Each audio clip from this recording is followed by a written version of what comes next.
Story 1. My father suddenly called. Is your wife home? I said, no, she's at work. Why? He replied, go to your daughter's room. Check under her bed. Don't let your wife know you found it. I asked, Dad, what are you talking about? He said, just do it. Call me back. And whatever you do, don't contact your wife. I walked to my daughter's room. What happened next was shocking. Chapter 1, The Call. Wade Robertson had always believed in the simple mathematics of a good life. An honest day's work plus a loving family equals happiness. At 34, he built exactly that. His architectural firm specialized in designing sustainable community centers, work that paid well enough to provide comfort without the soul-crushing hours of corporate architecture. His daughter Emma, 8 years old, with her mother's dark curls and what he thought were his green eyes, was the center of his universe. And Christina, his wife of 9 years, was the woman who'd once made him believe in fairy tales. He was reviewing blueprints for a youth recreation center in Oakland when his father called. Wade, is your wife home? Fred Dawson's voice carried an edge Wade had only heard a handful of times. When WDE's mother died. When his sister's husband was in that car accident. When something was catastrophically wrong. Wade glanced at the clock. 2:47 p.m. No, she's at the art gallery. Thursday's her late day. Why? What's wrong? Go to Emma's room. Check under her bed. Don't let Christina know you found it. WDE's hand tightened around his phone. Dad, what the hell are you talking about? Just do it, son. Call me back and whatever you do. Fred's voice cracked slightly. Don't contact your wife until we talk. The line went dead. Wade sat frozen for 3 seconds, then pushed back from his desk so hard his chair rolled into the bookshelf behind him. He took the stairs 2 at a time, his heart hammering against his ribs like it was trying to escape. Emma's room smelled like strawberry shampoo and the lavender spray Christina used on the bedding. Stuffed animals lined the shelves. Drawings of houses and gardens covered the walls. Emma wanted to be an architect like her daddy. WDE's chest constricted. He dropped to his knees beside the white wooden bed frame with its princess-themed comforter. Under the bed was the usual detritus of childhood. A few escaped crayons, a forgotten sock, dust bunnies Christina had missed. But pushed against the wall, hidden behind a storage box, was a burgundy leather portfolio Wade had never seen before. His hands shook as he pulled it out. Inside were documents. The first was a DNA test result from a lab in Sacramento dated 8 months ago. Wade Robertson was not the biological father of Emma Robertson. Probability of paternity, 0%. The world tilted. He forced himself to keep looking. Behind the DNA test were printed emails between Christina and someone named Marco Bry. WDE's vision blurred as he read. The trust fund matures when Emma turns 9. That's our timeline. WDE's too trusting to see it coming. You're sure the old man doesn't suspect? Fred has no idea. Once we stage the kidnapping, Wade will drain the trust to get her back. 3 million. Then we disappear. You, me, and the girl. Wade's so devoted, he'll do anything. And if he doesn't, then we have other options.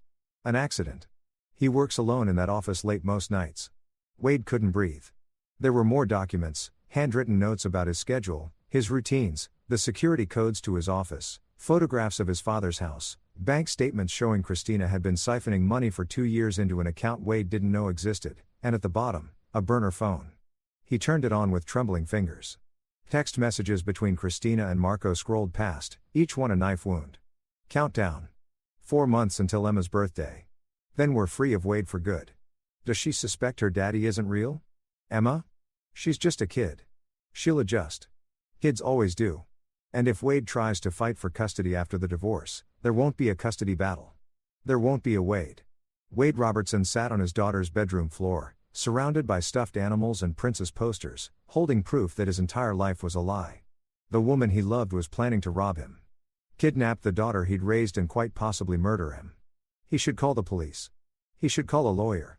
He should. His phone buzzed. Fred calling back. Did you find it? His father asked. WDE's voice came out hollow. How did you know? Marco Bry came to see me yesterday. Said he wanted to prepare me for what was coming. Told me Christina was going to divorce you, that Emma wasn't yours, that I should convince you not to fight it. He was cocky.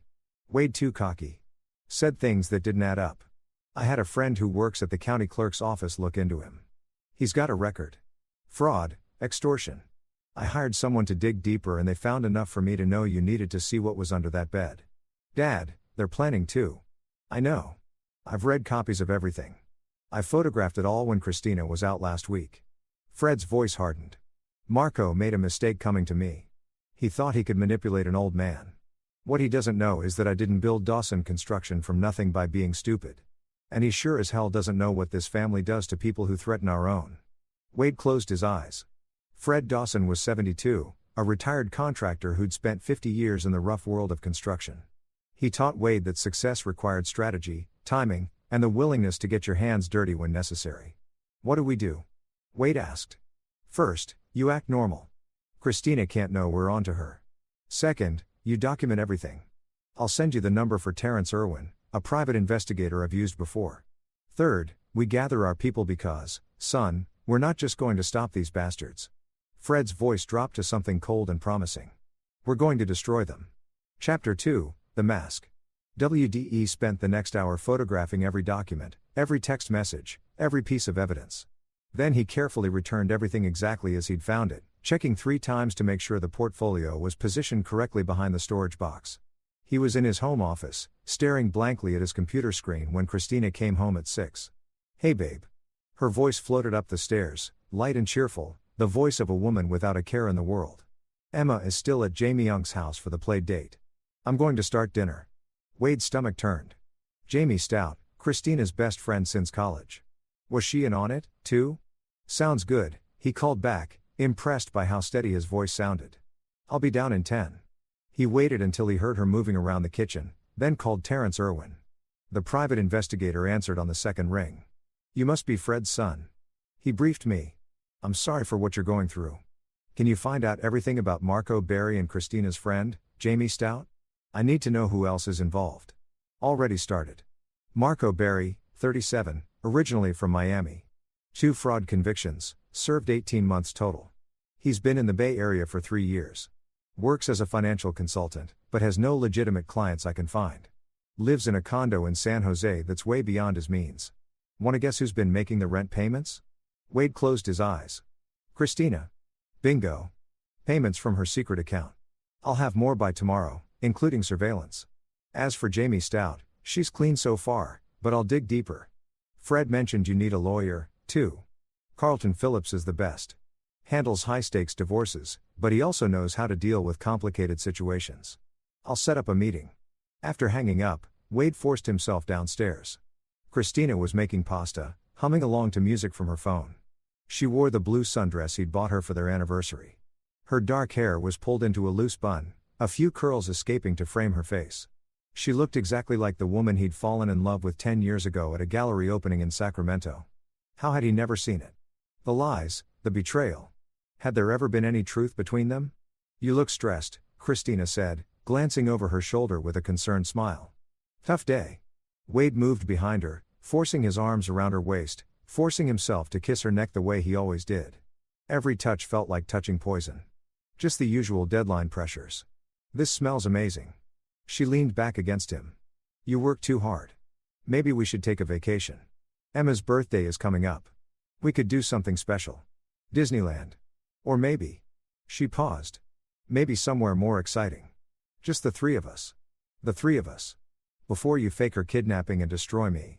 That sounds perfect, Wade said. Let's plan it. That night, after Emma came home full of stories about her play date, after dinner and bath time and reading 3 chapters of Charlotte's Web, after Christina kissed him good night and rolled over to sleep, Wade lay in the darkness and planned. He couldn't just go to the police. Christina and Marco had been careful. The emails mentioned plans, but not explicit details. A good lawyer could argue it was just talk and a fair fantasy that went nowhere. And what about Emma, the girl he'd raised, who called him daddy, who drew pictures of the buildings they designed together someday? In the eyes of the law, if he wasn't her biological father and couldn't prove Christina was an unfit mother, he might lose her entirely. No, this required something more. His phone buzzed with a text from Fred. Meeting tomorrow, 10 a.m. my house. Terrence and Carlton will be there. Bring everything. Then another text. Son, I know what you're feeling. But we do this smart. We make sure they can't hurt anyone ever again. Trust me. Wade texted back. I trust you, Dad. The next morning, Wade told Christina he had a client meeting across town. Her kiss goodbye felt like betrayal made flesh.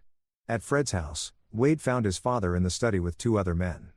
Terrence Irwin was 50-some, lean and weathered with the alert eyes of someone who'd seen every kind of human ugliness. Carlton Phillips was younger, 40 at most, dressed in an expensive suit that somehow made him look more dangerous rather than professional. "Gentlemen," Fred said, "let's get to work." Terrence spread photographs across the desk. Marco Berry in the last 48 hours. Here he is meeting with Christina at a coffee shop in Mountain View. Note the burner phones.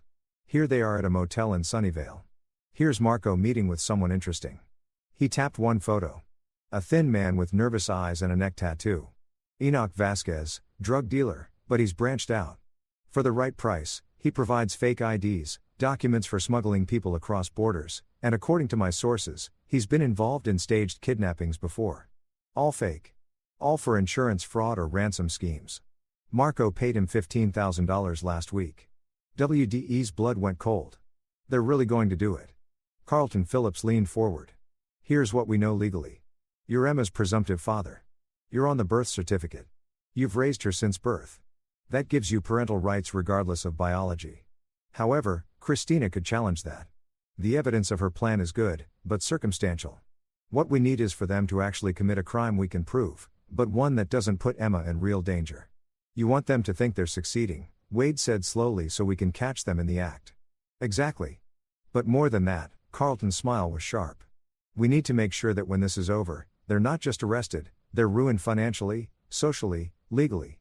No possibility of parole, no sympathy, no second chances. Fred stood and walked to the window. Wade, your mother and I took 8 years to have a baby. 8 years of trying, of hoping. When you finally came, you were everything. I would have burned down the world for you. The same way you'd burn it down for Emma. He turned and Wade saw something fierce and unforgiving in his father's eyes. These people made a mistake. They threatened my granddaughter. They planned to destroy my son. Now we show them what happens when you come after a Dawson. Terrence pulled out another folder. I've got more. Marco's been in contact with someone else. Jamie Stout's ex-boyfriend, Antoine Strickland. He works as a nurse at County General. My guess, they need him for something medical. Sedatives, maybe. Something to make sure Emma stays quiet during the fake kidnapping. WDE's hands curled into fists. How do we stop them? We don't stop them, Carlton said. We let them think they're winning. We document everything. And when they make their move, we spring the trap. But wait, you have to play this perfectly. One slip, one moment where Christina's suspects, and they'll either disappear or accelerate their timeline. I can do it, Wade said. His voice was steel. What's the plan? Fred smiled. First, we find their weakness. Everyone has one. Then we exploit it. I already found it, Terrence said. Marco Berry has a gambling problem. He owes money to some very unpleasant people in Las Vegas. $200,000. That's why he needs this score so badly. And Christina. She's been telling Marco she loves him, but her secret account has multiple transactions to a private investigator in Los Angeles. She's been having him followed for months. She doesn't trust him. There's no honor among thieves, Carlton murmured. Wade felt the pieces clicking together. We turned them against each other. Now you're thinking, Fred said, but first, you need to understand something, son. What we're about to do, it's going to require you to be someone you've never been before. Cold, calculating. Can you do that? WDE thought about Emma's laugh, about the way she climbed into his lap with her books, about the bedroom he'd painted pink and filled with dreams. He thought about Christina's lies, about Marco's threats, about the casual cruelty of planning to murder a man for money. Yes, he said, I can. Chapter 3, The Truth Unveiled. Over the next 2 weeks, Wade Robertson became two people. During the day, he was the loving husband and father, the successful architect, the man who trusted his wife. At night, he became someone else, someone who studied his enemies, who learned their patterns, who built a trap as carefully as he designed buildings.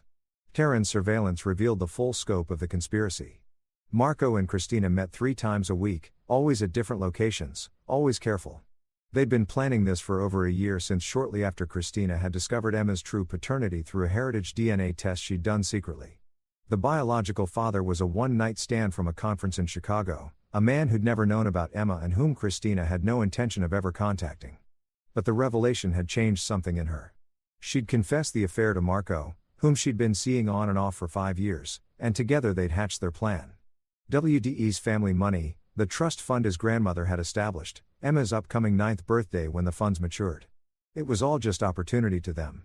Jamie Stout was indeed involved, though peripherally. She knew about the affair, but believed Christina was planning a simple divorce. She'd agreed to provide an alibi for the day of the planned kidnapping. Christina would be at the gallery with Jamie when Emma disappeared. Antoine Strickland, the ex-boyfriend, had provided pediatric sedatives that would keep Emma calm but not harm her. The kidnapping was planned for 3 weeks away on a Saturday when Wade would be at his office catching up on work, his predictable routine. Emma would be taken from a park near their house. The ransom would be $3 million to be paid within 48 hours. Marco had already arranged for fake passports and travel to Costa Rica, a country with no extradition treaty with the United States. What Christina and Marco didn't know was that Wade now knew every detail. What they also didn't know was that Wade had his own plans. On a Friday night, 2 weeks into his investigation, Wade took Christina to dinner at the expensive Italian restaurant where he'd proposed. She wore the emerald earrings he'd given her on their 5th anniversary. She laughed at his jokes, touched his hand across the table, played the role of devoted wife with Academy Award precision. "I've been thinking," Wade said carefully, "about what you said about a vacation. What if we made it really special? Took a few months even. I could step back from the firm. You could take a sabbatical from the gallery. We could travel with Emma, show her the world." Christina's eyes lit up. But Wade saw something else beneath the excitement. Calculation. That sounds amazing. But could you really take that much time off? And the money? I've been thinking about that, too. Wade lowered his voice. My grandmother's trust. It matures when Emma turns 9. $3 million. What if we didn't wait? What if I talked to the trustees about early access? We could do everything we've ever dreamed of. He watched her face carefully. Greed, surprise, suspicion, all flickering across her features before she settled on pleased astonishment. Wade, are you sure that money is for Emma's future? We're her future, Wade said, hating every word. Hating how easily the lies came now. And I want to make memories with my girls while we can. Life's too short, you know. That night, Christina's texts to Marco were frantic. Terrence had cloned her burner phone. Every message appeared in real time on WDE's laptop. He's talking about accessing the trust early. This could change everything. How early? He's meeting with the trustees next week. If he gets the money before Emma's birthday, we don't need the kidnapping. We could just divorce him and take half in the settlement. Don't be stupid. Half isn't enough. We stick to the plan. But Marco, if he has the money liquid, we could what? Ask nicely, Christina. I owe people in Vegas who don't take IUs. We need all of it and we need Wade out of the picture. His death has to look natural or the money goes to Fred and we get nothing. The kidnapping gives us control. We stick to the plan. I'm just saying maybe there's another way. There's no other way. Stop thinking. You're not good at it. Wade screenshot the messages and sent them to Carlton. 20 minutes later, his lawyer called. Perfect. Carlton said he's showing his hand. He doesn't respect her and she's starting to doubt him. We can work with this. Tomorrow, you need to do something for me. Something that's going to be hard. What? You need to tell Emma the truth. Not all of it, but enough. She needs to know that something bad might happen, and she needs to know what to do. WDE's heart clenched. She's 8 years old, and they're planning to drug her and use her as bait. Wait, Aid, I know this is horrible, but if we're going to protect her, she needs to be prepared. Child psychologists say kids are resilient when they understand what's happening. It's the uncertainty and helplessness that traumatizes them. That night, after Christina had gone to bed, Wade sat with Emma in her room. She was in her princess pajamas clutching her favorite stuffed rabbit. Daddy, you look sad. Wade pulled her into his lap. Emmy, I need to talk to you about something important. Can you be a big girl? And listen carefully. She nodded, her green eyes so like his own. Even if they weren't connected by blood, wide and trusting. Sometimes, Wade said slowly. People aren't who we think they are. Sometimes people we love make bad choices. Do you understand? Like when Susie at school stole from the book fair. Kind of like that but bigger. Emmy, there might be some people who try to take you away from me. They might say it's a game or an adventure, but it's not. If anyone, and I mean anyone, even someone you know, tries to take you somewhere without me or Grandpa Fred, I need you to scream as loud as you can and run away. Can you do that? Emma's lip trembled. Is Mommy one of the bad people? WDE's breath caught. Kids knew. They always knew on some level. I don't know yet, sweetheart. But I'm going to keep you safe no matter what. I promise you. Do you trust Daddy? Yes. Then I need you to be brave. And I need you to know something else. Wade cupped her face in his hands. No matter what anyone says, no matter what happens, you are my daughter. You will always be my daughter. Not because of blood or biology, but because I choose you. Every single day, I choose you. Do you understand? Tears rolled down Emma's cheeks. Are you going to go away? Never, Wade said fiercely. I'm never leaving you, but some people might try to make it happen, so we have to be smart. You, me, and Grandpa Fred. We're going to beat the bad people. But I need you to trust me and do exactly what I say when the time comes. Okay. Okay, Daddy. Wade held his daughter and made a silent vow. Whatever it took, whatever lines he had to cross, whatever laws he had to break, Christina and Marco would pay for every lie, every betrayal, every moment of fear they'd caused. The game was on, and Wade Robertson played to win. Chapter 4, Gathering Allies. The next morning, Wade stood in his father's study with a war council. Fred had invited not just Terrence and Carlton, but 2 more people. The first was Jed Hutchinson, WDE's best friend since college. Jed ran a successful tech startup and had the kind of creative, devious mind that made him dangerous in business. He was also fiercely loyal when Wade had called him at midnight and said, "I need you." No questions asked. Jed had been on Fred's doorstep by 8 a.m. The second was Harvey Frell, a retired FBI agent Fred had known for decades. Harvey was 70 with silver hair and the calm demeanor of someone who'd seen everything. He'd specialized in white-collar crime and kidnapping cases before retiring. "Gentlemen," Fred said, "thank you for coming. Wade, tell them everything." Wade laid it out. The DNA test, the emails, the conspiracy, Marco's debts, Christina's betrayal, the plan to kidnap Emma and possibly kill him. He showed them the evidence, the surveillance photos, the text messages. When he finished, Jed was pacing like a caged tiger. "I want to kill them. Tell me I get to hurt them, Jed." Harvey said mildly. "Let's save the creative violence for Plan B, though I appreciate the enthusiasm." Carlton spread a timeline on the table. "The kidnapping is scheduled for 3 weeks from tomorrow. Here's what we know. Marco will take Emma from Maplewood Park at 2 p.m. He'll use chloroform initially, then the sedatives. He's rented a storage unit in Fremont where he'll keep her for the 48 hours. Christina will be at the gallery with Jamie, establishing her alibi. The ransom call will come from an untraceable phone. They expect Wade to pay within 2 days. Then they'll return Emma and disappear within a week. Except Wade won't pay," Harvey said. "At least not the way they expect. What's your play?" Wade looked at each man in turn. "I want them in prison. I want Christina to lose everything. Her reputation, her freedom, any claim to Emma. I want Marco to face not just the law, but the people he owes money to. And I want them to know in the end that I'm the one who destroyed them." "That's a tall order," Terrence said. "But doable. Here's what I propose. We let the kidnapping happen, but we control it. We wire Emma with a tracker and an audio recorder. We have cameras at the park. We document everything. And we have someone on the inside." "On the inside where?" Wade asked. Terrence smiled. "I have a friend who owes me a favor, Leonardo Nelson. He's a con artist currently working legitimate as my payback for keeping him out of jail 5 years ago.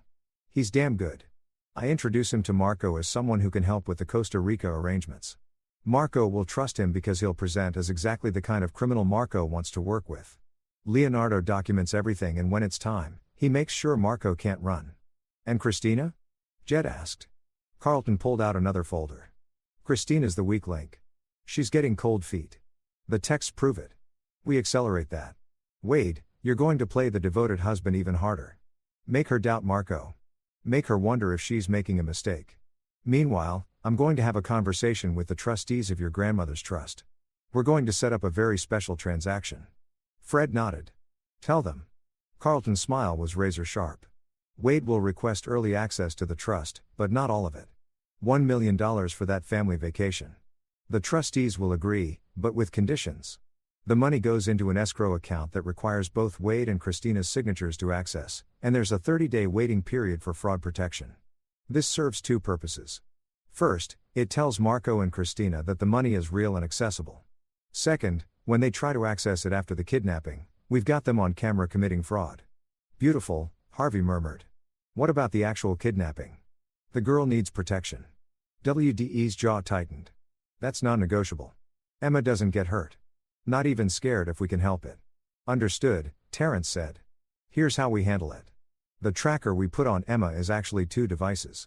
One is obvious, hidden in her shoe. That's what Marco will find and destroy, making him think he's smart. The second is much more sophisticated, sewn into the lining of her jacket. Military grade, impossible to detect without specialized equipment. We'll know where she is every second, and I'll be 30 seconds behind her at all times, Jed said. I'm serious, Wade. I'll follow the bastard myself. He lays one wrong hand on her, and I don't care about the plan. Harvey held up a hand. We also informed Child Protective Services off the record through contacts I still have. They'll have a team on standby. The moment Emma is recovered, they take custody temporarily while we sort out Christina's parental rights. It protects Emma from being returned to her mother while the legal process plays out. Wade nodded slowly. It was a good plan, a smart plan, but there was something else, something darker that he needed to address. What about after? He asked quietly. After they're arrested, after the trial, Marco owes money to dangerous people. What happens when those people come looking? The room went quiet. Everyone knew what Wade was really asking. Fred stood and put a hand on his son's shoulder. Wade, there's the legal punishment, and then there's the justice that happens in the dark. Your mother would have told me to take the high road. She'd have said that the law would handle it. That revenge makes us no better than them. But Wade prompted, but your mother isn't here. And these people threaten my granddaughter. Fred's voice went cold. Harvey, you still have contacts with the Vegas crowd? Harvey nodded slowly. I might know someone who could ensure that Marco Berry's debts come due at a very inconvenient time. Say right after his arrest when he's vulnerable and exposed. Do it, Wade said. I want him terrified. I want him to know what it feels like to have his life destroyed. Carlton cleared his throat. For the record, I'm not hearing this conversation. I'm a lawyer. I deal in legal remedies. What happens outside my purview is none of my concern. Noted. Fred said, anything else? Jed raised his hand like they were in school. I have a thought about Christina. She's been working at the Harrington Gallery for 5 years, right? What if the gallery's director found out she's been embezzling from them? Small amounts, but consistent. Say if someone with tech skills looked at their accounting system and found some interesting discrepancies. Wade turned to him. Has she been embezzling? Probably not. But I can make it look convincing enough that they'll fire her and press charges while they investigate. Even if the charges don't stick, she loses her job and her reputation in the art world. It's a small community. She'll never work in it again. Gentlemen, Harvey said, I think we have a plan. Let's review the timeline one more time. For the next hour, they mapped out every detail. Wade would continue playing the loving husband while slowly introducing doubts about Marco to Christina. Leonardo Nelson would insert himself into Marco's orbit, gaining his trust while documenting everything. The tracker would be placed on Emma 3 days before the kidnapping. Jed would handle the surveillance and be Emma's shadow. Harvey would coordinate with law enforcement off the record through old contacts to ensure rapid response when needed. Carlton would handle all legal aspects, including the trust fund, maneuvering and preparing custody documentation. And Fred would be the general, coordinating everything, making sure his son didn't break under the weight of pretending his marriage wasn't a lie. As the meeting broke up, Harvey pulled Wade aside. Son, I've been doing this kind of work for 40 years. I've seen people consumed by revenge. It becomes all they are. Don't let that happen. At the end of this, you still need to be Wade Robertson, Emma's father, the man who builds community centers and believes in doing good. Don't lose that man in the fight. Wade nodded. I'll try. Don't try. Do it because Emma is going to need that man when this is over. That night, Wade lay next to Christina and listened to her breathe. She'd kissed him before sleep, murmured, I love you. Against his chest. Every word a lie, every touch of betrayal. But Harvey was right. He couldn't let this consume him. For Emma's sake, he had to remember who he was. Even as he planned to destroy the woman next to him, he had to hold on to his humanity. It was the hardest thing he'd ever done. Chapter 5. The deception deepens. Leonardo Nelson was a work of art. At 45, he looked like every criminal stereotype. Neck tattoo, scarred knuckles, dead eyes. But Wade knew from Terrence that Leonardo had an MBA and spoke 3 languages. He was exactly what Marco Berry needed. The introduction happened at a bar in San Jose. Terrence brought Leonardo. Marco brought his ego. My friend here, Terrence said, can get you to Costa Rica clean. New identities, bank accounts, the works. He's pricey, but he's thorough. Marco eyed Leonardo suspiciously. How do I know you're not a cop? Leonardo smiled, showing a gold tooth. Because cops don't have 15 years in San Quentin on their record. Check it yourself. Leonardo Nelson. Extortion and fraud. Released 2 years ago. These days I help people disappear. You interested or not? Over the next week, Leonardo became Marco's confidant. He learned about the kidnapping plan, the ransom, the timeline. Every conversation was recorded. Every meeting documented. And slowly Leonardo began planting seeds. Your partner, this Christina, she's solid. She's fine. Bit emotional, but she'll do what I tell her. Women always get emotional. That's when they become liabilities. You sure she won't crack when the kid is crying? When her husband is begging, Wade, listening to the recordings later, heard Marco's hesitation. She'll hold. She wants out of that marriage bad enough. If you say so, I don't trust partners. They always want more or they get scared. You might want a backup plan. Something that keeps her quiet if she starts to waver. Meanwhile, Wade was executing his own plan with Christina. He came home with flowers, took her to romantic dinners, played the attentive husband, and carefully, delicately, he poisoned the well. I've been thinking about that vacation, he said. One night, starting fresh, just the three of us. Christina, have you ever felt like life gave you a second chance? Like you could leave behind all your mistakes? She stiffened slightly. What mistakes? Not you, babe. Me. I worked too much when Emma was a baby. Missed too many moments. I want to fix that. I want to be the father and husband you deserve. Tears filled her eyes. Real or fake? Wade couldn't tell anymore. Wade, you're a wonderful father. Emma adores you. I adore her, too. I can't imagine life without her. He paused. Or without you. Sometimes I worry. What if something happened? What if I lost you both? It terrifies me. That night, Christina's texts to Marco were illuminating. He's being so sweet lately. It's making this harder. Stay focused. 2 more weeks. What if we just took the money and left? No kidnapping, just the divorce. You're not getting cold feet now. I told you his death has to look natural or accidental. The kidnapping provides cover. Stick to the plan. I didn't sign up to hurt Emma. You signed up for $3 million. Figure out what matters more. WDE showed the messages to Carlton. She's breaking. Should we push harder? Yes, but carefully. We need her to follow through with the kidnapping so we can catch them in the act. We're also going to add one more element. Carlton explained the escrow account with the $1 million would accidentally show up in Christina's email. A document from the trustees supposedly sent to Wade but CC'd to her by mistake. It would show the money sitting there accessible in 2 weeks, 1 week before the kidnapping. She'll see it and think they don't need to kidnap Emma. Wade said they could just drain the account, right? But Marco will convince her otherwise. And we'll have proof of her willingness to commit financial fraud. Plus, her hesitation on the texts gives you leverage for custody. No judge will give her Emma after seeing that she knew about the kidnapping plan. The trap was set.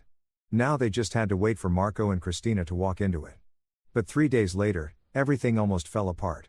Wade came home to find Christina in Emma's room crying. For a moment, his heart stopped. Had she found the recording equipment? Did she know? Christina, what's wrong? She looked up, mascara running down her face. I'm a terrible mother. Wade forced himself to move slowly to sit beside her. Why would you say that? Emma asked me today if I loved her. What kind of mother makes her child doubt that? WDE's mind raced. He needed to say something, but what? Emmy's 8. Kids ask questions like that. It doesn't mean it does mean something. Christina grabbed his hand. Wade, what if we did run away? What if we took Emma and just disappeared? Started over somewhere new, just the 3 of us. This was it. The moment where Christina could choose differently, could back out, could be something other than a monster. Wade found himself actually hoping she'd take the out. Choose her daughter.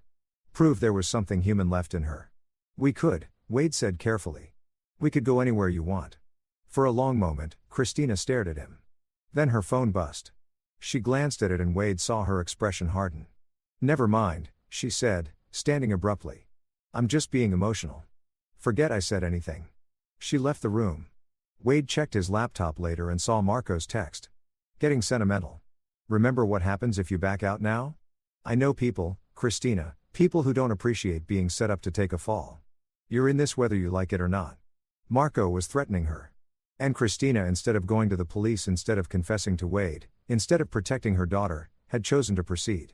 Whatever sympathy Wade might have felt evaporated. She'd made her choice. Now she'd live with the consequences. Chapter 6. Countdown. With 1 week until the kidnapping, Wade moved Emma to stay with Fred. He told Christina it was because Fred had been lonely since WDE's mother died, and Emma loved spending time at Grandpa's house. Christina agreed too quickly, relief flashing across her face. She wanted Emma out of the house, wanted distance from her daughter before the betrayal. At Fred's house, Wade sat with Emma and explained more. She'd be going to the park next Saturday with Wade and a bad man might try to take her. But it was okay. It was part of the plan to catch the bad people. Grandpa Fred would be nearby. Uncle Jed would be watching. And Daddy would come get her before anything scary happened. What about Mommy? Emma asked quietly. Wade couldn't lie to her anymore. Mommy made some bad choices. Emmy, I'm sorry. Will I still see her? I don't know, sweetheart. Maybe sometimes if that's what you want. But you'll live with Daddy and Grandpa Fred. Is that okay? Emma thought about it, then nodded. Daddy, when this is over, can we get a dog? Wade laughed, tears pricking his eyes. Yeah, baby, we can get a dog. That night, Jed and Terrence did a final check of all equipment. 2 tracking devices in Emma's jacket, impossibly small, an audio recorder disguised as a button, cameras positioned throughout Maplewood Park. Leonardo had provided Wade with detailed information about the storage unit in Fremont, layout, security, everything. Harvey had mobilized his contacts. When Wade gave the signal, a FBI rapid response team would be ready. Carlton had all custody paperwork prepared. The trustees had been briefed and were cooperating fully. Everything was ready. On Friday night, the night before the kidnapping, Christina made Wade his favorite dinner. They ate by candlelight. She was beautiful, attentive, the perfect wife. I love you, she said as they cleaned up. Whatever happens, I want you to know that. Wade looked at her. Really looked at her. Tried to find the woman he'd fallen in love with 10 years ago. But all he saw was a stranger. A beautiful, dangerous stranger who'd been willing to sacrifice their daughter for money. I know, he said, because I love you, too would have been a lie. And he'd done enough lying. That night, as Christina slept, Wade stood in Emma's empty room. Tomorrow, this would all be over. Tomorrow, he'd either save his daughter and destroy his enemies, or everything would fall apart. He thought about Harvey's warning about not losing himself in revenge. But standing there in the darkness, Wade realized something. He wasn't the same man he'd been a month ago. That man had been naive, trusting, willing to see the best in people. This man knew better. This man had learned that sometimes good people had to do hard things. That justice wasn't always served by playing fair. His phone buzzed. A text from Fred. Tomorrow we end this. Get some sleep, son. You'll need your strength. Wade texted back. I'm ready. But as he laid down in the guest room, he'd been sleeping apart from Christina for days, claiming he didn't want to wake her with work stress. He wondered if that was true. Was he ready to watch his wife get arrested? To see his daughter scared to become the kind of man who orchestrated elaborate revenge. Then he remembered Emma asking if her mother loved her. Remembered the texts about killing him if needed. Remembered Christina's cold calculation about using their daughter as bait. Yes, he was ready. Let the games begin. Chapter 7, The Kidnapping. Saturday morning dawned clear and warm. Perfect weather for the park. Perfect weather for betrayal. Wade picked up Emma from Fred's house at noon. She wore the jacket with the tracking devices, the button recorder, and sneakers with the decoy tracker in the sole. She looked small and scared but brave. Remember the plan, Emmy? I scream and run if I can. If I can't, I stay calm and wait for you. That's my girl. Wade hugged her tight. I love you so much. I love you, too, Daddy. At the park, everything looked normal. Children on swings, parents watching from benches, joggers on the path. But Wade knew better.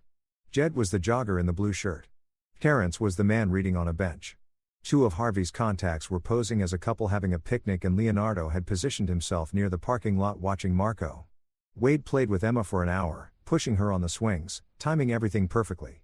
At 1:45, his phone rang. Carlton as planned. Wade, emergency at the office. That client from Oakland needs changes to the blueprints and they need them today. I know it's Saturday, but seriously. We put on a good show of frustration. Okay. Let me call Christina. He dialed his wife. She answered on the first ring. Hey babe, I have to run to the office. Can you pick up Emma from the park? I'm so sorry. A pause. Actually, I'm in the middle of inventory at the gallery. Could she play at the park for another hour? Maybe one of the other moms could keep an eye on her. Wade felt sick. She was condemning their daughter so easily. Christina, I can't leave her alone. Wait, she's 8. The park is safe. She knows not to leave with strangers. Just tell her to stay where you can see her, and you can circle back in an hour. The trap snapped shut. Wade was creating a record of Christina refusing to protect Emma, making it easier to take the child, documenting her negligence. All right, Wade said. I'll be quick. He kissed Emma's forehead, whispered, Uncle Jed is here. You're safe. And left from his car parked where he could see the playground. Wade watched. At 2:04 p.m., Marco Berry appeared. He was dressed as a park maintenance worker, orange vest and all. Brilliant disguise. Emma was on the monkey bars. Marco approached slowly, looking around. He said something to her. Emma shook her head and moved away. Good girl. Marco followed, more insistent. Then Wade saw Emma scream and run exactly as planned. But Marco was fast. He grabbed her, clamped a cloth over her face, chloroform, and Emma went limp. WDE's hands clenched on the steering wheel. Every instinct screamed to intervene. But this was the plan. Let Marco take her. Let him commit the crime. Document everything. Jed was already moving, but carefully maintaining distance. The cameras caught it all. Marco carried Emma to a van, also labeled as park maintenance, and drove away. Wade followed 3 cars back. Jed was behind him. The tracker on Wade's phone showed Emma's location moving toward Fremont. Everything was working except Wade felt like he was dying. At the storage unit, Marco carried Emma inside. The tracker showed she was stationary. Audio from the recorder picked up Marco's voice. Okay, kid. Sorry about this. Just business. You'll be home soon. Then silence. The sedatives had kicked in. Wade's phone rang. We've got everything, Harvey said. FBI is ready to move. But wait, are you sure you want to wait? We can grab him now. No, Wade said through gritted teeth. I want the ransom call. I want Christina's reaction on record. I want everything. 3 hours later, as Wade sat in his home office with recording equipment running, the burner phone rang. He answered, Mr. Robertson? An electronically distorted voice. Marco trying to be clever. We have your daughter. $3 million. You have 48 hours. Instructions will follow.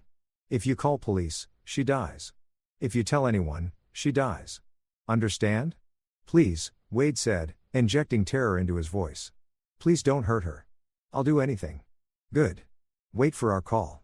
The line went dead. Wade immediately called Christina. Wade, what's wrong? You sound Emma's been kidnapped. Wade let his voice break.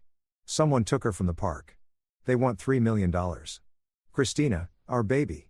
Oh my God, her performance was Oscar-worthy. Shock, horror, fear, all perfectly executed. Wade, we have to call the police. They said no police. They said she dies if I tell anyone. We have to do something. The money. Can we get it? The trust. I'll call the trustees. Christina, come home, please. I need you. I'm leaving right now. When Christina arrived 20 minutes later, her makeup was smudged from crying. She fell into Wade's arms, sobbing.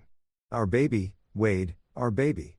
And Wade held her and hated her and marveled at her ability to lie, to fake grief while knowing exactly where Emma was while being part of the plan to terrorize their daughter for money. We'll get her back, Wade said. I promise. That night, Christina stayed close, playing the terrified mother. She made phone calls to friends, including Jamie, who backed up her alibi that they'd been together all afternoon. She cried on cue. She held Wade's hand, and all of it was captured, recorded, documented. At midnight, WDE's phone buzzed with a text from Jed. Emma's vitals are good. She's sleeping naturally now, not from the drugs. I'm in the unit next door. She's safe. Wade closed his eyes in relief. Tomorrow, the trap would close. Tomorrow, Christina and Marco would face justice. But tonight, Wade sat next to his wife and planned her destruction. Chapter 8, The Reckoning. Sunday morning, Marco called with wire transfer instructions.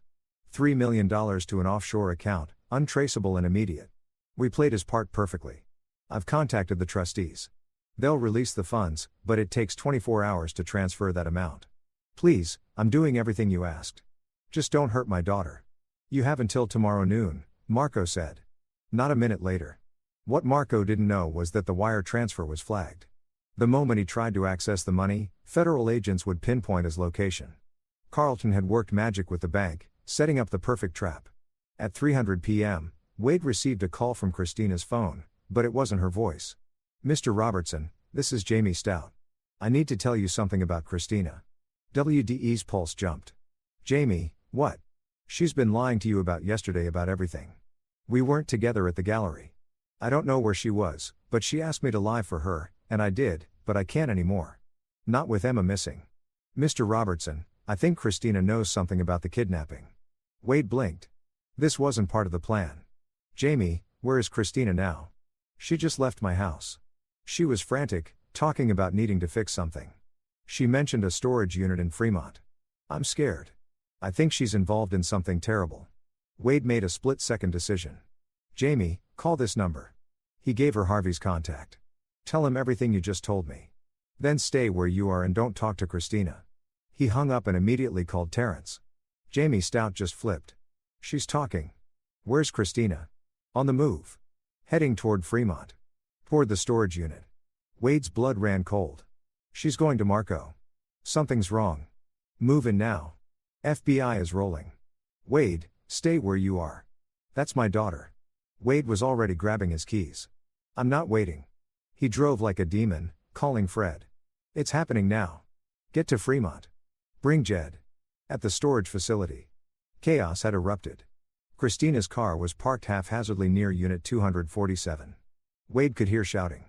He ran toward the sound and found a scene from a nightmare. Christina was in the storage unit with Marco and Emma was awake crying. Marco had a gun. Where the hell had he gotten a gun and was yelling at Christina, "You stupid, you led them here. The money's flagged. The whole thing is blown. Marco, just let her go. We can run. We can. There is no we. You're a liability." Marco pointed the gun at Christina. That's when Wade stepped into the unit. Put the gun down, Marco. Marco spun. Gun now aimed at Wade. Emma screamed. Daddy. Wade Robertson. The fool. Did you really think you'd win? I already have. Wade said calmly. Behind Marco. He could see Jed creeping closer. FBI is outside. You're surrounded. It's over. Then I've got nothing to lose. Marco's finger tightened on the trigger. Everything happened at once. Jed tackled Marco from behind. The gun went off. Bullet hitting the ceiling. Wade lunged for Emma, pulling her into his arms. Christina screamed and suddenly the unit was full of FBI agents, weapons drawn, shouting commands. Marco fought like a wild animal, but Jed and 2 agents subdued him. Handcuffs snapped on, rights were read, and Christina just stood there frozen as an agent approached her. Christina Robertson, you're under arrest for conspiracy to commit kidnapping, extortion, and fraud. She looked at Wade and for the first time he saw real fear in her eyes. Wade, please. I'm sorry. I never meant. You meant all of it, Wade said coldly, holding Emma tight. You chose this. You chose him over our daughter. Over everything. She's my daughter, too. No, Wade said, she's not. She's mine, and you're never touching her again. As the agents led Christina away, she was crying. But Wade felt nothing. No satisfaction, no guilt, no vindication, just emptiness where his love had been. Harvey appeared, putting a hand on Wade's shoulder. Ambulance is here for Emma. She needs to be checked out. Emma clung to Wade's neck. Daddy, don't leave me. Never. Baby, I'm right here. At the hospital, Emma was examined and cleared. Physically fine, though she'd need therapy for the trauma. Child Protective Services interviewed Wade, examined the evidence, and made their recommendation. Emma would stay with Wade and Fred. Christina's parental rights would be suspended pending trial. Late that night, Fred drove them home. Emma fell asleep in the back seat. Fred glanced at Wade. You did it, son. It doesn't feel like victory. Wade admitted. It never does. But you saved your daughter. That's what matters. What happens now? Fred smiled grimly. Now, Marco Berry discovers that his arrest made the news, and certain people in Las Vegas are very interested in his location. His time in prison is going to be difficult. And Christina Carlton's already talked to the DA. With the evidence we have, the recordings, the texts, Jamie's testimony, they're looking at 15 to 20 years minimum. The embezzlement charges Jed manufactured are also going forward. Even if she beats some of the charges, she'll never walk free. Wade nodded. It was enough. It had to be enough. Chapter 9. New Beginning. 3 months later, Wade stood in Emma's new bedroom at Fred's house, which was now their house. They'd sold the old house. Too many memories. This room was yellow and bright with drawings of buildings covering the walls and a golden retriever puppy named Justice sleeping in the corner. Emma had adjusted better than Wade had dared hope. Therapy helped. So did the stability of knowing her father and grandfather loved her unconditionally. She still had nightmares sometimes, but they were getting less frequent. Christina had pleaded guilty to conspiracy charges in exchange for a reduced sentence. 15 years with possibility of parole in 10. She'd written letters to Emma that Wade kept in a safe. When Emma was older, if she wanted to read them, that would be her choice. Marco Berry had lasted 3 weeks in county jail before someone connected to the Vegas gambling syndicate found him. He'd been beaten badly enough to require hospitalization. When he recovered, he'd been transferred to federal prison to await trial. Harvey's contacts suggested Marco's life expectancy was measured in months, not years. Wade tried to feel something about that and couldn't. Jamie Stout had testified against Christina in exchange for immunity. She'd claimed she didn't know the full scope of the plan and the DA believed her. She'd moved out of state shortly after. The art gallery had pressed embezzlement charges against Christina. Even though Jed had fabricated the evidence, their investigation uncovered real financial irregularities. Apparently, Christina had been stealing in small amounts for years. Her reputation was destroyed. As for Wade, he'd thrown himself back into work. The Oakland Youth Center was nearly complete. He'd also started a foundation in Emma's name to help children of incarcerated parents. A way to turn his pain into something constructive. "Daddy." Emma appeared in the doorway holding her favorite book. "Will you read to me?" Wade smiled. "Always, sweetheart." As they settled into the reading chair, Emma asked the question she asked periodically. "Do you think Mommy really loved me?" Wade had learned not to lie to her. "I think she loved you the way she was capable of loving. But she made terrible choices and those choices hurt people. Love isn't just a feeling, Emmy. It's actions. It's choosing someone's well-being over your own desires. Your mom didn't do that. But you do," Emma said. Every single day, Wade confirmed that night after Emma was asleep, Wade sat with Fred on the back porch. His father handed him a beer. "You know," Fred said, "your mother would have been proud of you. For destroying my marriage and putting my daughter through trauma, for protecting your child, for being strong when it mattered, for not becoming the monster you were fighting." Fred took a long drink. "That's the hardest part, Wade. Staying human when everything in you wants to become something else." Wade thought about that, about the man he'd been and the man he'd become. He'd crossed lines, fabricated evidence, orchestrated revenge. Let Marco walk into danger with the Vegas crowd. He'd done things the old Wade Robertson never would have done. But Emma was safe. She was his.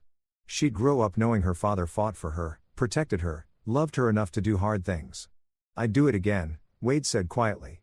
"All of it for her." "I know," Fred said. "That's how I know you're still the man you were. Because you did it for her, not for yourself. That's the difference." 6 months later, the trial was over. Christina was serving her sentence. Marco was in federal prison and word was he'd been stabbed twice already, living in constant fear. The Vegas debt collectors had long memories. Wade had full custody of Emma. The adoption paperwork, making it legal and biological status irrelevant, was complete. Emma Robertson was his daughter in every way that mattered. One Saturday, as they worked together on a model of the Oakland Youth Center, Emma looked up at him. "Daddy, are we going to be okay?" Wade set down his tools and pulled her into his lap. "Yeah, baby. We're going to be better than okay. We're going to be happy. Promise. Promise." And for the first time since his father's phone call had shattered his world, Wade Robertson believed it. They'd survived. They'd won. And most importantly, they'd done it together. The nightmare was over. The future was theirs to build. And Wade Robertson, architect of buildings and now of his own redemption, knew exactly how to construct a life worth living. One day, one choice, one moment of love at a time. Story 2. I visited my mom in France after 6 years, thinking she was living comfortably with my brother. But the moment I stepped into his house, I found her on her knees, wiping the floor, aged, exhausted, and terrified to meet my eyes. What I did next shocked my brother and his wife. I am Zane Carver, 38 years old. I've just finished an important meeting and successfully signed a contract with my company's largest European partner in Copenhagen, Denmark. 10 grueling days of work have finally paid off. Adrenaline is still coursing through my veins. According to the original schedule, I was supposed to fly straight back to Boston tonight. But as I watched the snow falling outside the glass corridor, the rush of triumph suddenly quieted. I remembered how many times I'd promised to visit Mom, only to let work sweep me away again. I decided to stay 2 extra days and go see her. My mother, Ruth Carver, the kindest woman I've ever known, now lives in Lyon, France with my younger brother, Kendrick. It's been 6 whole years since I last saw her. 6 long years since she decided to move to France to settle with Kendrick and help him take care of his family. I still remember vividly the day she left Boston. The tight hug that left me choking back tears. But work swallowed me up and I told myself she was doing fine over there. This visit I didn't tell her in advance. I wanted to surprise her. I quietly booked a flight from Copenhagen to Lyon and bought a small gift she'd love. A soft wool scarf in pale blue. Just like the one she knitted for me when I was little. I imagined the moment she'd see me, her eyes lighting up, then pulling me into a big tight hug. The thought made me smile to myself while waiting at the airport. The flight lasted a little over 3 hours. When I arrived, Lyon greeted me with the crisp chill of autumn, and I quickly took a taxi to Kendrick's house. The house is on the outskirts of Lyon, a small 2-story apartment with a tiny garden. I stood in front of the door, heart pounding. I rang the bell and waited. Quite a while. Finally, hurried footsteps approached and the door opened. There was Kendrick. And in that moment, his reaction was utterly strange. He didn't look happy or excited to see his big brother at all. Instead, his face went pale. His eyes darted away as if he'd seen a ghost in broad daylight. Then, he forced an awkward, lopsided smile, the kind I instantly knew was fake. "Zane, bro, what are you doing here? Why didn't you tell us you were coming?" His voice trembled slightly, nothing like the cocky little brother I used to know. I laughed and clapped him on the shoulder. "Surprise, right? I just finished a business trip in Denmark and thought I'd swing by to see you and Mom. What's wrong? Not going to invite your brother inside?" Kendrick blinked rapidly, then nodded vigorously and opened the door wider. "Yeah, come in. Come in. I was just really shocked, that's all." He led me into the living room and started asking about work and life in Boston, but his eyes kept shifting, never quite meeting mine. His voice was tense, his hands constantly rubbing together as if he were nervous about something. I could clearly sense something was off. He was talking to me, but his mind seemed miles away. "How's work? Big contract, huh?" he asked, staring out the window. I nodded and gave him a brief rundown of the Denmark trip, but my own thoughts were starting to race. Why is he acting like this? Is he hiding something? My heart began beating faster. An uneasy feeling crept in. "Where's Mom?" I asked, trying to keep my voice casual. "I haven't seen her yet. Is she okay?" Kendrick answered quickly, almost stuttering. Mom's downstairs in the kitchen preparing dinner." I stood up on my own and headed down to the kitchen. The faint smell of baking drifted through the air and there she was, hunched over the counter, kneading dough. She looked thinner than I'd imagined, her back slightly stooped. "Mom," I called softly, my voice a little. She turned around and froze. Her eyes widened. Then she rushed over and hugged me tightly. "Zane, my boy. Oh my God, you're here. You've given me the shock of my life, and you didn't even tell me so I could prepare some of your favorite dishes." She fired off questions in rapid succession, overjoyed to the point I could barely answer. "When did you get here? Why didn't you call? How's work? Are you tired?" She held me tight, tears welling in her eyes. I hugged her back, breathing in the familiar scent of flour and soap. "I wanted to surprise you. I missed you so much." But then Kendrick appeared beside us and quickly cut in. "Mom, let him rest first. We can talk more over dinner." His tone was hurried almost as if he wanted to interrupt. She nodded, wiping her tears, but I looked at her more closely. Her hair had gone much grayer. Her skin was weathered from sun and wind. Her hands were calloused. The fingers that once gently stroked my hair now rough and worn. Her thin shoulders seemed to carry an invisible burden. Even though she was smiling brightly, I could see a sadness in her eyes she couldn't fully hide. My heart tightened. "Mom, how have you been living these past 6 years? Why do you look so tired?" I sat down on the old wooden chair in the kitchen, forcing a smile onto my face, but my mind was in turmoil. Mom turned back to her mound of dough, kneading it mechanically as if baking were her way of escaping the questions hanging in the air. "Mom, tell me, how's life in Lyon? Is taking care of little Louis wearing you out?" I asked gently, hoping to pull her out of the silence. She looked up and gave a faint smile. "It's fine, son. Louisie is almost 5 now, so naughty." Time crawled by in that small kitchen. I told her about work in Boston, about Carver Innovations, about the big contract I'd just signed in Denmark. She listened and nodded, but her eyes kept drifting toward the window as if she were waiting for something. The ticking of the clock echoed loudly, and a growing unease settled in my chest. Why wasn't she asking more questions? Why wasn't she laughing the way she used to? Those thoughts made my heart beat faster. As dusk fell, the front door opened. The sharp click-clack of high heels on the wooden floor mingled with a child's babbling voice. Camille Morel, Kendrick's wife, 31 years old, walked in with their son, Louis. She works as a sales assistant at a fashion boutique in Lyon. She's always impeccably dressed, hair in a high bun, lips painted bright red. Louis, a cute little boy with curly hair, toddled behind her. Both of them froze for a split second when they saw me sitting there. Camille's eyes widened. Then she quickly slipped back into her usual indifferent expression. "Oh, Zane, long time no see." Her tone was flat, as if I were some distant acquaintance rather than her brother-in-law. Louis stared at me, then hid behind his mother's legs. "Hi, uncle," he mumbled. I smiled and waved. "Hey, buddy.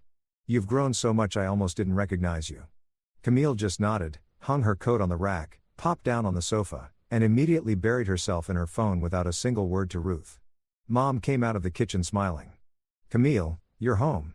Let me warm up the food." Camille nodded, eyes still glued to her screen, scrolling away. I watched and the unease inside me began to surge. Mom hurried back to the kitchen preparing dinner all by herself. Kendrick sat next to his wife, whispered something, then turned to me. "My wife's had a long day at work. Bro, selling fashion is exhausting." I nodded, but my eyes stayed on Mom. By dinner time, everything became painfully clear. My mother ran back and forth, setting the table, carrying dishes from the kitchen, then going back to clean up. Meanwhile, Camille sat idly, chatting and laughing with Louis, scrolling endlessly on her phone. She didn't lift a finger to help, not even once. I looked at Kendrick, hoping he'd say something, but he just gave an awkward smile and avoided my gaze. Dinner was served. Toasted bread, salad, stew, all made by Mom. We sat around the table, but the atmosphere was heavy as lead. Mom ate quietly, only answering when I spoke directly to her. "Mom, eat more. You look so thin." She smiled. "I'm fine, honey." But this was nothing like the cheerful, lively mother I remembered. The one who used to be the heart of every family meal, telling jokes that made everyone roar with laughter. Now she was silent, eyes fixed on her plate. Camille was the complete opposite. She kept ordering Mom around. "Mom, could you grab me a glass of water? More napkins, please. Can you feed Louise for me? He's being fussy." All while she ate with one hand and scrolled through her phone with the other, giggling at the screen. Ruth never complained or pushed back. She simply got up quietly, fetched whatever was asked, fed Louis, then sat back down to eat, as if she'd grown completely used to this rhythm long ago. I watched, heat rising in my face, my heart pounded, blood rushing to my head. Why does she have to do this? Why is Camille treating her like a servant? I tried to stay calm, but I couldn't hold it in any longer. "Camille, put the phone down and take care of your own kid. Mom's trying to eat." My voice came out sharper than I intended, though I was still trying to keep it civil. Camille looked up, gave me a quick annoyed glance, then completely ignored me and went back to scrolling. Kendrick immediately jumped in. Voice apologetic. "Bro, Camille's exhausted from work all day. Mom's home anyway, so it's normal for her to help out a bit." But his eyes darted away. He knew he was lying. Mom gently placed a hand on my shoulder. "It's okay, son. Don't get upset. I like taking care of my kids and grandkids." Her voice trembled slightly, and her smile looked forced. Camille leaned back in her chair, a smug little smirk on her lips, shooting me a challenging glance that clearly said, "Who are you to tell me what to do?" I swallowed my anger, forcing myself to stay calm so I wouldn't ruin the family evening. But inside, the unease was roaring. My heart was racing, cold sweat breaking out. Something was seriously wrong here. Does Mom get treated like this every single day? And Kendrick knows and just lets it happen. Dinner ended in silence. I tried to help Mom clean up, but she shook her head. "Go rest, honey." Camille stood up, dragged Louis off to bath time, and didn't say, "Thank you." Kendrick walked me to the door. "You're flying back tomorrow, right?" he asked, sounding oddly relieved. I nodded, but first hugged Mom goodbye. "Take care of yourself, okay? I'll call more often." She held me tight, tears rolling down her cheeks. "Safe travels, my boy." Then I left, my steps heavy. I checked into a 5-star hotel near the airport, a spacious suite with a glittering view of the city. But I didn't sleep a wink that night. I lay in bed, eyes wide open, staring at the ceiling. My gut was screaming that something was deeply wrong in Kendrick, Camille, and Mom's household. The images spun in my head. Mom rushing around Camille's smug face. Kendrick avoiding my eyes. Why is Mom doing everything? What happened to the money I send every month? Is she living like a maid? The questions hammered at me, twisting my heart. I sat up, opened my laptop, and checked the transfer history. Regular, not a single payment missing. Yet, Mom looked miserable. Anxiety rising, I made a decision. I'm not flying home tomorrow. I'm staying. I'm going to watch and I'm going to find out the truth. The next morning, I packed my bags as planned, called a taxi, and headed to the airport to fly back to the States. Lyon was chilly, a thin fog blanketing the streets. I sat in the back seat, staring out the window, my heart heavy as lead. Last night's dinner kept replaying in my mind. Mom getting up again and again, Camille scrolling indifferently on her phone, Kendrick rubbing his hands nervously. My pulse raced. Cold sweat broke out despite the car heater. Why do I have to leave now? What if something's really wrong? That thought looped endlessly until I could barely breathe. Halfway to the airport, the unease crashed over me like a wave. I couldn't take it anymore. Stop. Turn around. Back to Lyon. I told the driver urgently. He glanced at me in the rear view mirror and raised an eyebrow. You sure? We're almost at the airport. I nodded frantically, heart pounding. Positive. Take me back to the suburbs near the house I visited yesterday. The taxi turned around. Relief and anxiety mixed inside me. I checked into a small guest house just a few hundred meters from Kendrick's place, hidden behind a row of trees. The room was simple, an old wooden bed, but private enough to watch without being noticed. I dropped my bag, pulled the curtain slightly apart, and stared at the street. My heart had never beaten this fast. What am I doing? Stalking my own brother's family. But my gut screamed, you have too. Mom is suffering and you need proof. I called my assistant in Boston and postponed everything. I need a few more days in France. Don't ask why.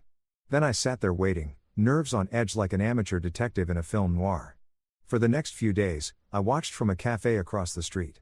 Every morning at dawn, before the sun was even up, Mom was already awake doing every single household chore from dawn till dusk without a break. I watched her sweep the yard, clean the rooms, wash and hang laundry in the garden, trim the plants, scrub the floors until they shone, cook 3 meals a day, everything alone, never resting. She moved like a machine, backs, slightly bent, calloused hands gripping the broom or pots. My chest itched every time she paused to catch her breath or wipe sweat from her brow. Mom, why do you have to suffer like this? I whispered to myself, tears threatening to spill. Childhood memories flooded back. She used to stay up late and wake early for us, too. But back then, she was smiling, full of energy. Now, she was just a shadow worn down by endless labor. What made my blood boil was Camille's attitude when she came home in the late afternoon. Dressed impeccably from the boutique. She'd walk in, and if anything wasn't perfect, dust on the floor, dinner not ready, laundry still damp, she'd immediately scowl, mouth moving angrily, pointing aggressively at Mom. I couldn't hear the words from afar, but I saw her lips curl in rage, eyes glaring, while Mom simply lowered her head and redid the task without a single complaint.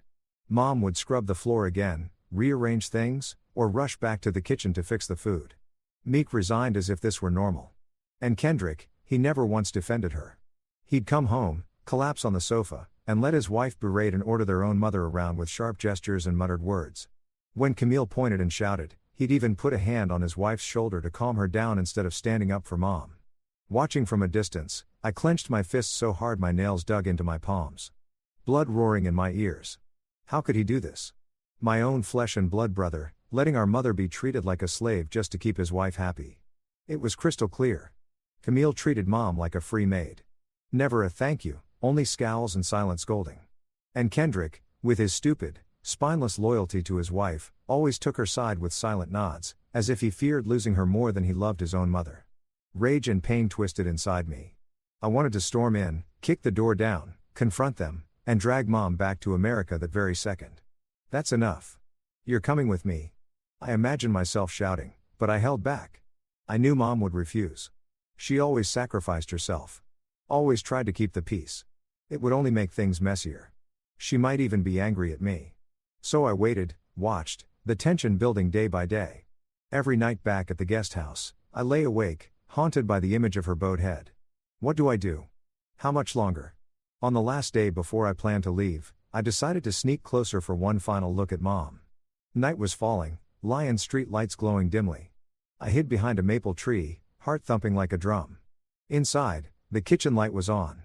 Through the window, I saw Mom stirring a pot of soup. Her hand trembled. The pot slipped, crashing to the floor with a loud clang. Soup splattered everywhere. Camille, scrolling on the sofa in the living room, jumped up in fury. Her shrill voice cut through the air like a knife. "Oh my God, what are you doing? Useless. Get on your knees and clean every single stain." My heart stopped for a second, blood turning to ice. Mom silently obeyed. She knelt on the floor and began wiping with a rag. When she struggled to stand, Camille marched over and shoved her hard, sending her crashing back down. "You call that clean? Do it again." Mom's eyes filled with tears, hands shaking as she wiped again, her frail body curled up on the floor. Seeing my mother treated like that, rage exploded inside me like a volcano. Blood rushed to my head, ears ringing. I stopped thinking. I slammed the front door open and stormed in. The door banged against the wall, echoing through the house. Both Ruth and Camille froze and whipped around. Camille's face went white as a sheet. She stumbled back, avoiding my eyes. Mom quickly wiped her tears and tried to stand as if nothing had happened, voice trembling. "Zane, you haven't left yet?" I ignored her and strode straight up to Camille, face hard as stone, voice thundering. "You dare lay a hand on my mother? Who the hell do you think you are to push her?" Camille stammered, trying to defend herself. "No, it wasn't like that. She fell on her own. I was just but her pale, guilty face betrayed her." Her eyes darted everywhere. I was burning with fury. I pointed right in her face. "Don't lie. I was watching through the window. I saw everything. You called her useless, made her kneel and clean the floor, then shoved her down." My heart pounded wildly, breath coming in gasps. Hearing the commotion, Kendrick ran downstairs, shocked. "Zane, you're still here?" But instead of asking what happened, he stepped in front of his wife and snapped, "What are you doing? You can't yell at my wife in my house." Camille immediately started crying crocodile tears, playing the victim. "Zane, you've misunderstood." I looked at them coldly, voice calm, but razor sharp. "I've been watching for days.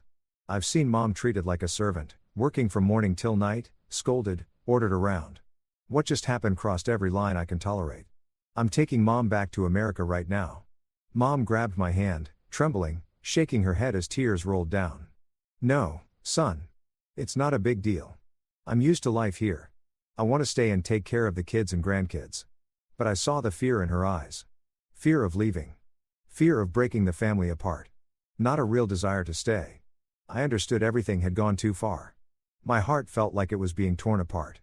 Camille crossed her arms, lifted her chin, and said smugly, "Oh, if you think you can take care of her better, go ahead and take her. Good luck with that." A direct challenge.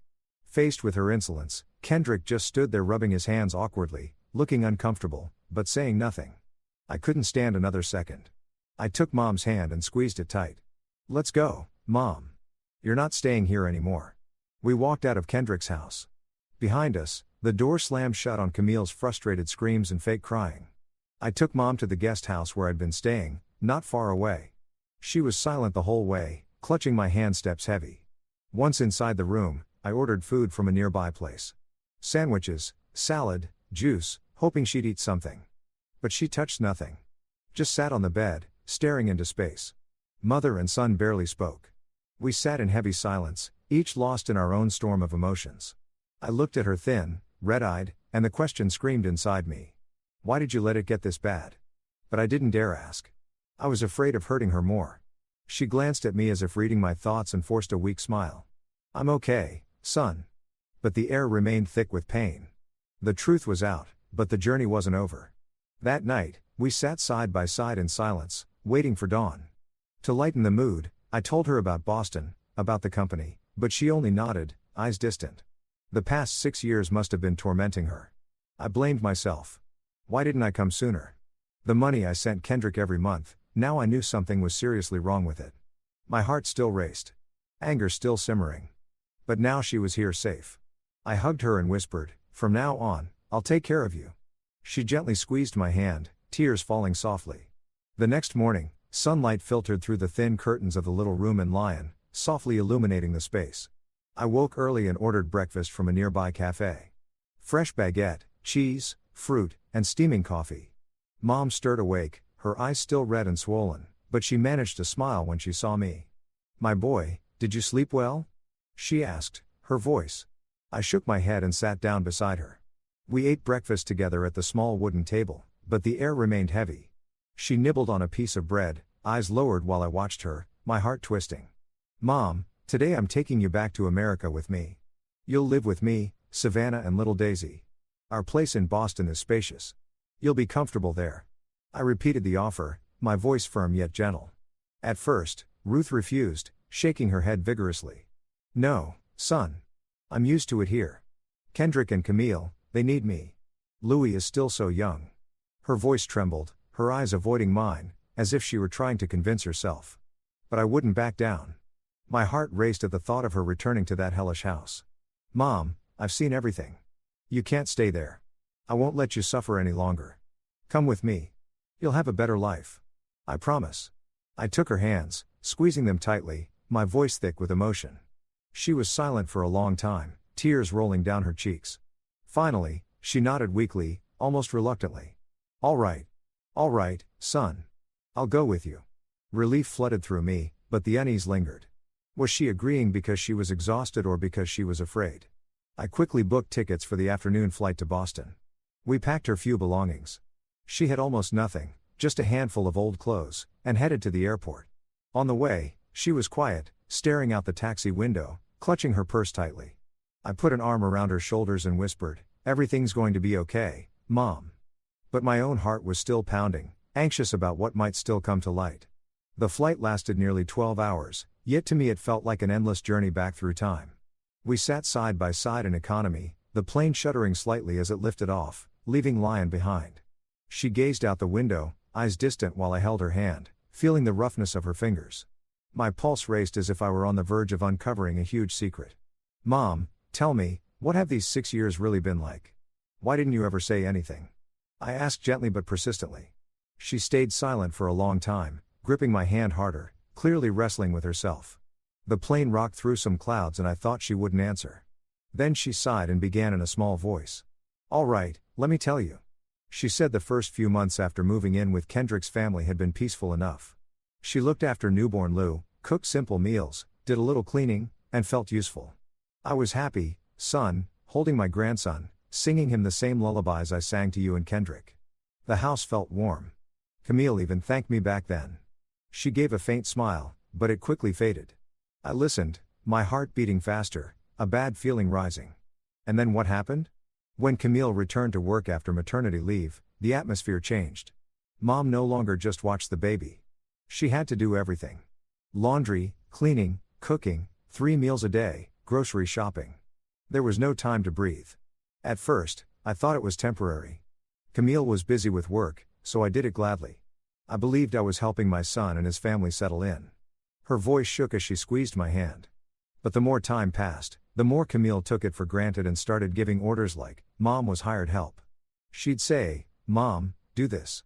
Mom, clean that. And stopped saying, thank you. If I did something not quite to her liking, she'd snap at me. I pictured the scenes and felt my chest tighten with anger. Whenever Mom made a mistake, Camille would yell, insult her, sometimes even call her useless. Like the night you saw. Spilling the soup got me scolded instantly. But most days were worse. She'd say I was old, slow, couldn't do anything right. Tears rolled down her cheeks as she spoke, voice breaking. Kendrick always took his wife's side, blamed Mom. And treated her words like they were worthless. He'd say, Mom, understand. Camille's tired, then turn around and comfort his wife. Whatever I said, he ignored me like I was a burden.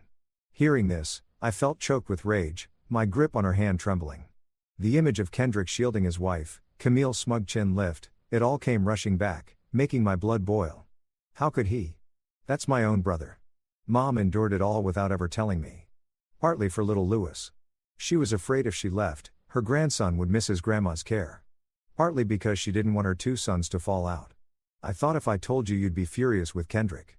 The family would fall apart. I love you boys. So I gritted my teeth and bore it. She broke down sobbing, shoulders shaking. I pulled her into my arms, tears spilling from my own eyes, heart tearing apart at the thought of her suffering alone for years. Mom, I'm so sorry. I should have come sooner. She shook her head, wiped my tears, and whispered, it's not your fault.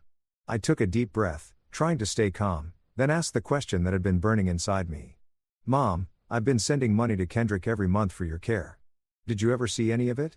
She just gave a small shake of her head, eyes lowered. I never even knew that money existed, son. Her voice was soft, as if afraid of hurting me. She said whatever she ate was bought by Kendrick. Whatever she wore was decided by Camille. She never got to choose anything for herself. I live simply. I don't ask for much. I just did whatever they told me. It felt like a cold knife straight through my chest. For 6 years, Kendrick had pocketed every cent I sent for mom while she slaved away like a servant in her own son's house. My heart stopped for a second, then pounded wildly, blood rushing to my head. The image of her bent over, scrubbing the floor, thin and worn, flashed vividly before me. Guilt and fury surged together like a storm. Kendrick, he took mom's money. I sent it for you for 6 whole years. And heat. My voice shook, hot tears falling. Mom squeezed my hand, trying to comfort me. It's okay, son. Don't be angry. Maybe they were struggling. But I couldn't listen. Rage exploded inside me as I pictured Kendrick's awkward smile when he received the transfers, then spending it on Camille while mom worked herself to the bone. Guilt crashed over me. How could I have trusted him? Why didn't I check? 6 years she suffered alone for her grandson, for her sons. I held her tight, voice breaking. I'm so sorry, Mom. I was an idiot for believing him. She stroked my hair like when I was little. I don't blame you. The plane rocked through some turbulence, but the storm inside me was far greater. Anxiety turned into resolve. I won't let her suffer another day. I took her hands firmly, looked straight into her eyes, and said with absolute certainty, I won't let you suffer one more day. From now on, I will personally take care of you and make up for every year you lived in humiliation and loneliness, she cried, but nodded, a weak smile forming. Thank you, my son. We spent the rest of the flight in silence, hands still clasped tight. I thought about the future. Mom living in Boston with me, Savannah, and Daisy. But Kendrick, I was done with him. My heart still raced, anger not yet cooled, but a small light of hope flickered. The truth was out, painful. But now she was free. When the plane touched down in Boston, a light rain was falling. Yet my heart felt brighter. Mom stepped off the jetway, looking around the airport with unfamiliar eyes. It's been so long since I've been home, she whispered. I hugged her close. Welcome home, Mom. Deep down though, I knew the journey wasn't over. Kendrick would call eventually, and I'd have to face him. The tension remained, but I was ready. Logan Airport was crowded, the PA system echoing overhead, but all I could focus on was Mom, her hand clutching mine tightly as if afraid she'd get lost. We took a taxi to our house in the Boston suburbs, a 2-story home with a small garden that Savannah and I had bought after we married. Rain pattered against the car windows as Mom stared out, her eyes distant. Boston has changed so much, son. Skyscrapers popping up like mushrooms. She spoke softly, but I could hear the unease in her voice. I squeezed her hand. You'll get used to it, Mom. Our place is really cozy. Still, my heart was racing. I was nervous about Savannah's reaction. My wife knew I'd gone to France to visit Mom, but she had no idea I was bringing her home. Would she be happy or shocked to the point of annoyance? The thought made cold sweat break out on the back of my neck despite the warm car. After the nearly 12-hour flight, we finally pulled up to the house. I opened the door and the familiar smell of cooking drifted out. Savannah must be making something. Mom stepped inside, looking frail under her thin coat, her eyes sweeping across the bright living room with its leather sofa and family photos on the wall. Savannah came out of the kitchen, dish towel in hand, and froze when she saw me walk in with Ruth. Zane, you're back. And this is her eyes widened, eyebrows shooting up. Daisy, our 6-year-old daughter, came running from the playroom, ponytails bouncing, and asked in her innocent voice, Daddy, who's that lady? Is she here to play?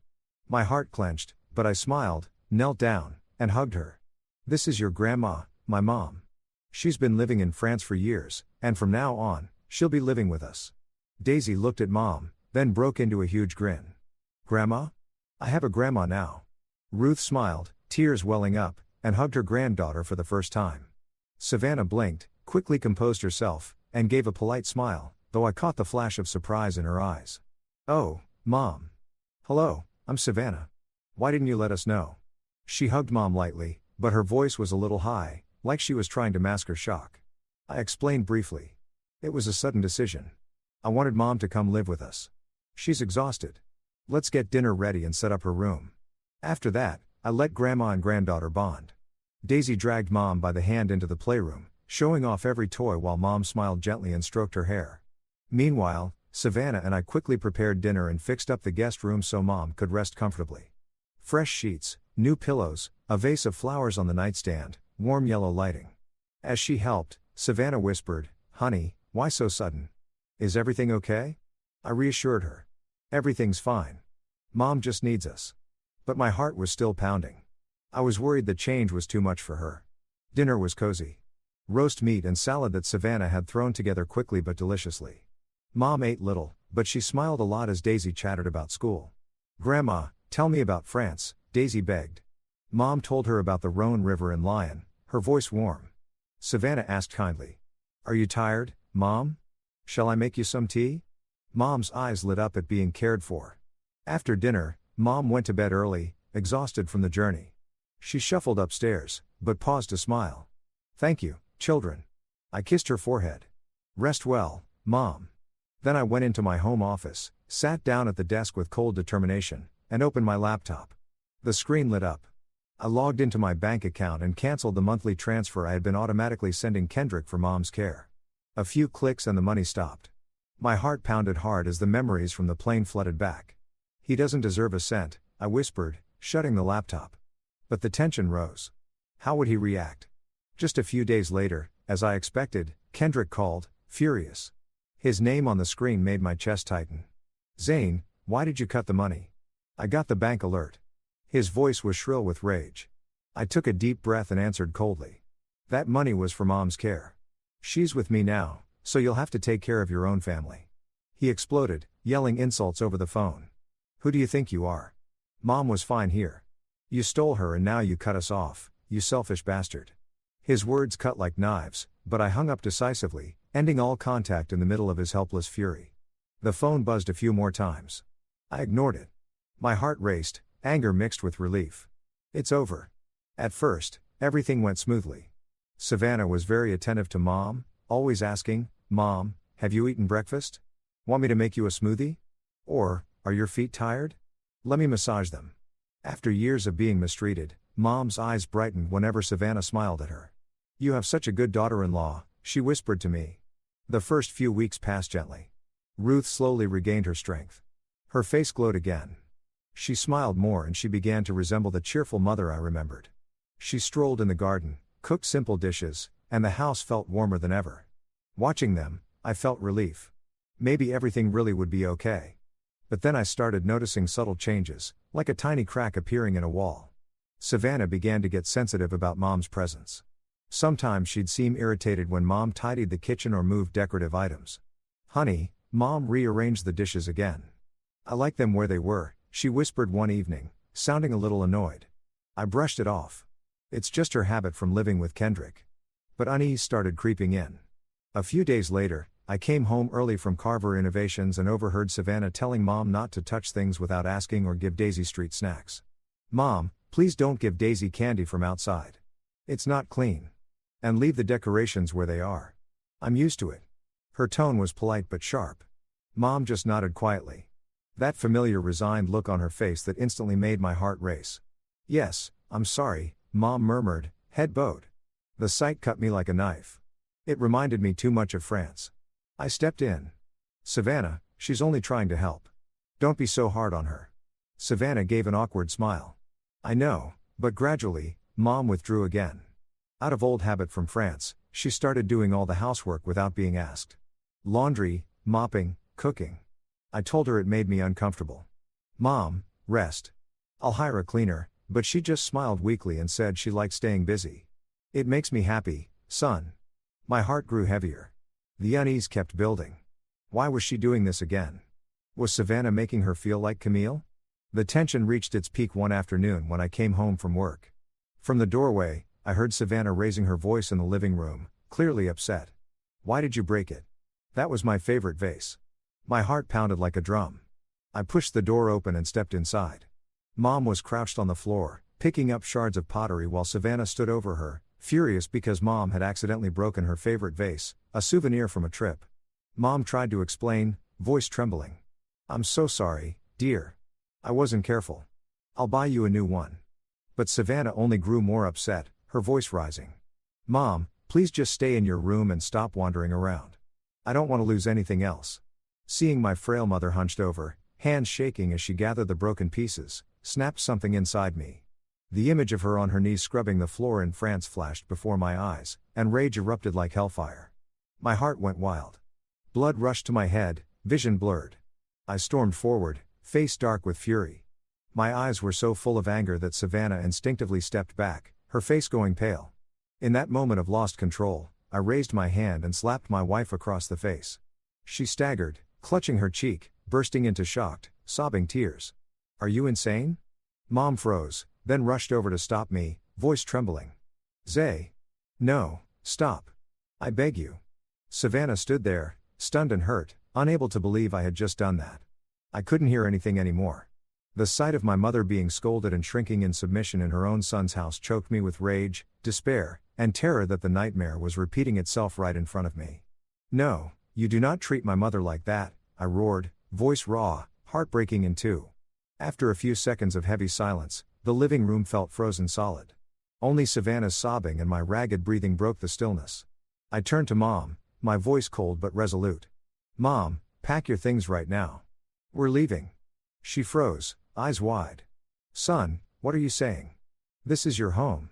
I didn't let her hesitate or cling to anything. I gripped her hand tightly. "Listen to me. Just take the essentials. I'm not leaving you here another minute." My heart was pounding wildly, adrenaline surging as I thought about the consequences. My marriage collapsing. What would happen to Daisy? But rage drowned everything else. Savannah panicked. She burst into louder sobs and lunged forward, trying to grab my arm. "Zane, no. I'm sorry. I didn't mean it. Let's talk, please." Tears streamed down her face, her voice trembling with desperation, but I gently pushed her hands away, colder and more distant than she had ever seen me. The once gentle husband now an icy wall. "Enough, Savannah. You crossed the line." My voice was sharp as a blade. My chest itched seeing her collapse, but I didn't stop. Ruth quietly went upstairs, stuffed a few changes of clothes into her old worn bag, eyes red but silent, offering no protest. Daisy came running from the playroom, confused. "Daddy, where are you taking Grandma? Why is Mommy crying?" I knelt down and hugged her, voice thick. "Daddy and Grandma are just going for a little walk. Stay with Mommy, okay?" My heart shattered. The tension peaked as I thought about leaving my daughter behind. I led Mom out the door amid the chaos behind us.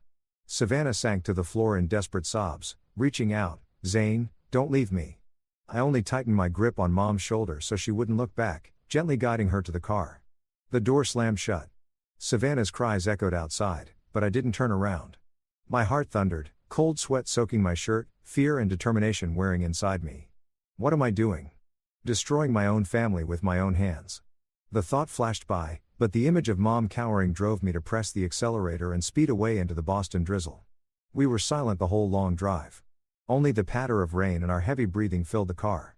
Mom sat beside me, staring out the window, clutching her bag tightly. I gripped the steering wheel until my knuckles went white. Mind in turmoil. I quickly booked a small apartment in Somerville through an app. A simple place with a combined living room/kitchen, a double bed, cheap but clean. Once inside, Mom collapsed into a chair, face pale. "Son, why did you do this? Your family." I shook my head. "Don't worry, Mom. I'll be fine." But my heart raced, dreading what was coming. Savannah would call and I'd have to face it. That first night, Mom tossed and turned, unable to sleep. Guilt gnawed at her. She felt responsible for destroying her son's family. I heard her whisper in the dark. "I'm sorry, son. Because of me, you hit your wife and left your home." My chest itched. I sat up and comforted her. "It's not your fault. I was protecting you." But she cried quietly, shoulders shaking. I didn't sleep either. I stared at the ceiling for hours, tormenting myself. 6 years Mom had suffered in silence. And now I had let my marriage fall into the abyss. Memories flooded back. Our wedding day. Savannah's radiant smile. Daisy's birth. Pure joy. Now everything was shattered because of my anger. Was I wrong or right? The question spun in my head until dawn, leaving me drenched in sweat. In the days that followed, I tried to create some normalcy. I took Mom shopping for new things, warm clothes, dishes, a few small decorations at a nearby mall. She hesitated. "Don't spend so much, son." I smiled. "You deserve far better than this." I took her for a checkup at the local hospital. The doctor said she was malnourished and needed rest. I cooked for her, massaged her feet, did everything to make her feel safe and not a burden. You're my family, I told her. My heart warmed when she smiled, but the tension lingered. My phone kept buzzing. Savannah called nonstop, crying and begging me to come home and talk, promising to apologize to Mom and change. Honey, I was wrong. I'll apologize to Mom. I swear I'll change. Daisy misses you so much. Her trembling voice came through the speaker, but I kept my distance, letting everything pass in silence. I need time, I answered coldly and hung up. Each call was a knife to the heart. I kept picturing Daisy. Is she crying, too? But the anger was still stronger. I didn't give in. Life with just the two of us slowly calmed us. Every morning, I went to work at Carver Innovations, meetings, endless busyness. But coming home to Mom waiting with a smile made the day bearable. She stayed home, cooked, cleaned, trying to make the little apartment feel warm so I wouldn't feel the emptiness, the smell of familiar food, the table already set. You're home. I made curry soup like when you were little, she'd say cheerfully. Dinner became our way of making up for 6 lost years. Ruth cautiously told old stories about my and Kendrick's childhood picnics in Boston while I told her about the years she missed. Big contracts, Daisy learning to swim. We laughed but sometimes fell silent when the past came up. The longer we lived together, the happier Mom seemed. She smiled more, though she still lowered her eyes whenever Savannah's name came up. Your wife is a good person. It was all just a misunderstanding, she'd whisper sadly. As for me, I lived in a strange mix of relief for protecting Mom and emptiness from a marriage that had shattered so suddenly and bitterly. Late at night, I sat on the tiny balcony, staring at the city lights, remembering Savannah's arms around me as we slept. Daisy's laughter. Have I lost everything? The thought tightened my chest, leaving me anxious about the future. After several weeks of living apart, one late afternoon when I had just returned home from a long day at work, the doorbell rang. Mom called from the kitchen. Son, someone's here. I opened the door and my heart stopped for a second. There stood Savannah holding Daisy's hand.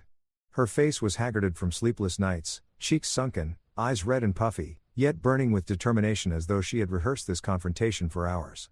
Little Daisy, her hair in bouncy ponytails, looked up at me with those big round eyes. Daddy? Savannah's voice trembled.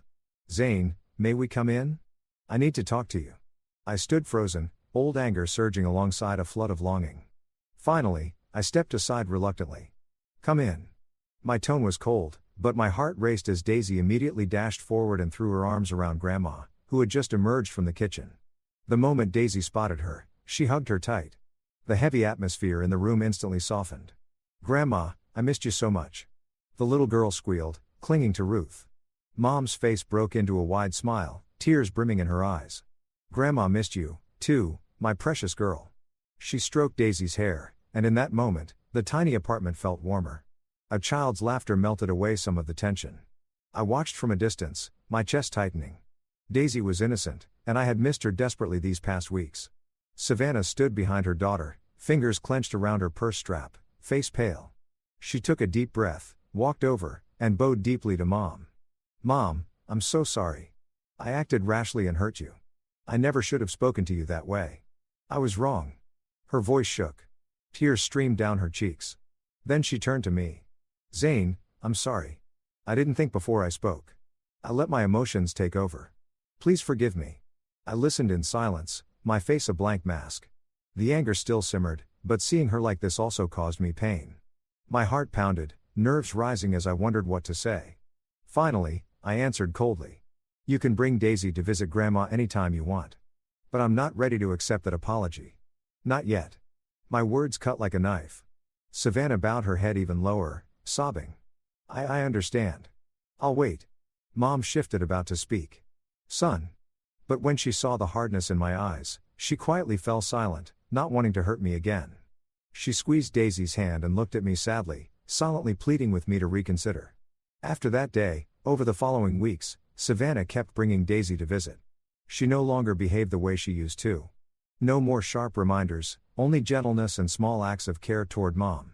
She asked about Mom's health. How have you been eating, Mom? I brought some fruit you like.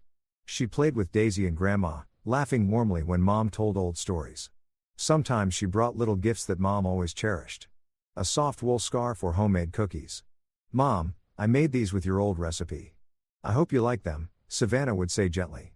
I watched quietly from the corner of the room and noticed how visibly happier Mom became each time Savannah came, especially when Grandma and granddaughter crowded together in the tiny kitchen. Daisy giggled as Mom taught her to bake. Mom held her close, eyes shining with joy. "I'm so happy, son, seeing my granddaughter like this," Mom whispered to me after one visit. My heart beat faster, nerves rising as I saw the change. Was Savannah being sincere?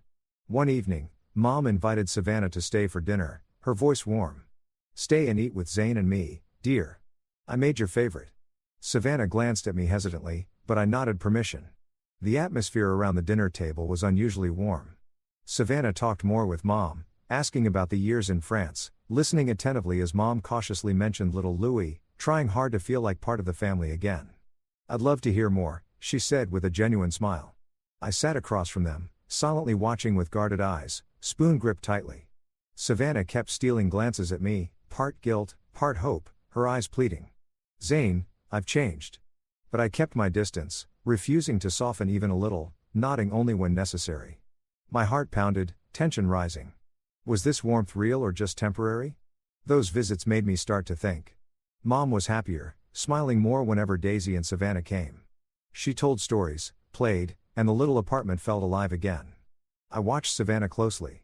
She was patient, attentive to Mom in every small way, pouring her water, helping clear the table, showing no trace of irritation. "She's really changed, son," Mom whispered one evening after dinner as we sat talking. I said nothing, staring out the dark window at the twinkling city lights. Mom gently urged me to reconsider. She could clearly feel that Savannah had changed, that she wasn't a bad person, just sometimes clumsy and insensitive. "Son, forgiveness is a good thing. Don't let anger destroy your happiness," she said, placing her hand over mine, her voice pleading. This time, I didn't brush her off as I had before. Despite the lingering anger and hurt, something inside me began to waver as I saw Savannah's persistent effort and the smile slowly returning to Mom's face. My heart raced, nerves surging at the possibility of going back. Was it worth it? Could the nightmare repeat itself? I remembered the happy years with Savannah. Our trips together, falling asleep in each other's arms the day Daisy was born. Now she was trying so hard, bringing Daisy every week, apologizing sincerely. Maybe Mom is right. Maybe I should open my heart and forgive, I thought to myself. Those days, the little apartment in Somerville gradually became more familiar. Yet the air still carried a lingering heaviness, as if waiting for a storm to break. Mom began to settle in. She'd wake early to brew coffee for me, tell old stories in her warm voice, and I tried to respond with tales from Carver innovations, new contracts, stressful meetings. But every evening as we sat at the small dining table, I felt the emptiness keenly, no Daisy's bright laughter, no Savannah across from me with her tired smile after a long day. Mom noticed. She gently advised. "Son, life isn't always perfect, but family is about forgiveness." I nodded. Yet my heart remained tangled, anxious about what might come next. Kendrick stayed silent from across the ocean. No calls, no messages. He was probably struggling with the consequences of his own actions or plotting something. I knew my brother. He wasn't the type to give up easily. One chilly weekend afternoon in Boston with golden leaves drifting past the window. I was sitting in the living room reading the paper while Mom knitted quietly in the kitchen. Suddenly, there was frantic knocking at the door. "Who is it, son?" Mom called, her voice trembling slightly. I stood, walked over, and opened the door. Time froze. Kendrick burst in face ash and eyes bloodshot and collapsed to his knees right in front of Mom as she stepped out of the kitchen. His voice broke. "Mom, I'm sorry. Please forgive me." I stood stunned, staring at my brother. Kendrick looked painfully thin. Clothes wrinkled as if he hadn't changed in days, eyes hollow. The old arrogance, the forced smiles, the evasive glances when I had visited Lion was completely gone. All that remained was a broken man crushed by life. He clutched Mom's legs, tears streaming down his face, voice shaking. "Mom, everything fell apart the day you left France. I lost my job. They fired me for lack of focus. Debts piled up from loans Camille forced me to take. The bank foreclosed on the house. We had to move into a cheap motel. And Camille, she filed for divorce, took Louis, and left, calling me useless, saying I couldn't provide for the family." He looked up at Mom, voice cracking. I nearly broke down completely. "Mom. I've lost everything. The only thing I want now is your forgiveness and my brother's help. Zane, please help me." Mom's eyes filled with tears. Maternal instinct made her reach out instantly, hands trembling. My boy, stand up. But when she caught my hard, angry, disappointed stare, she froze, hand pulling back, afraid to act too quickly. She stood there, shoulders shaking, tears rolling down her cheeks, her heart clearly torn between love for her son and fear of hurting me again. I looked at the man kneeling before me. No longer the rebellious little brother who used to give awkward smiles and avoid my eyes and lion, but a man who had driven himself into the abyss through greed and selfishness. For 6 years, he took the money I sent, spent it on himself, and let mom live like a servant. And now he came crawling back, begging. My heart pounded, nerves and rage surging together. Should I forgive him or throw him out and let him taste the full consequences? I drew a deep breath and spoke cold and clear. Kendrick, you're reaping exactly what you sowed with mom. A man who can't take care of his own mother doesn't deserve anyone else's care. You let her live like a maid, pocketed the money I sent, and now you've lost everything. You deserve it. Kendrick bowed his head lower, sobbing. You're right, bro. I was wrong. I regret it so much. I declared that I couldn't help someone who had treated our mother like a servant and shown no gratitude, and told him to leave before things got worse. Get out, Kendrick. I can't help you. Don't come back. Mom immediately stopped me, grabbing my arm tightly, pleading that Kendrick was still my brother, still blood. And if he truly recognized his mistakes, he deserved a chance to stand up again. Son, he's your brother. Flesh and blood. He's bowed his head already. Give him a chance. Don't let our family fall apart any further. Her voice shook, tears streaming, hand gripping mine, as if terrified that letting go would lose everything. I stood silent for a long moment, watching mom tremble with fear that the family would shatter once more. The resolve inside me slowly gave way to compassion and respect for her. She had endured 6 years of suffering just to keep her sons from fighting. Now she was begging like this. How could I refuse? My heart raced, nerves rising at the decision. Forgiving Kendrick. Would it be a mistake? Finally, I nodded and said I would give him one single chance and everything afterward would depend on whether he truly changed. Fine, one chance. But if you don't change, I'm cutting you off forever.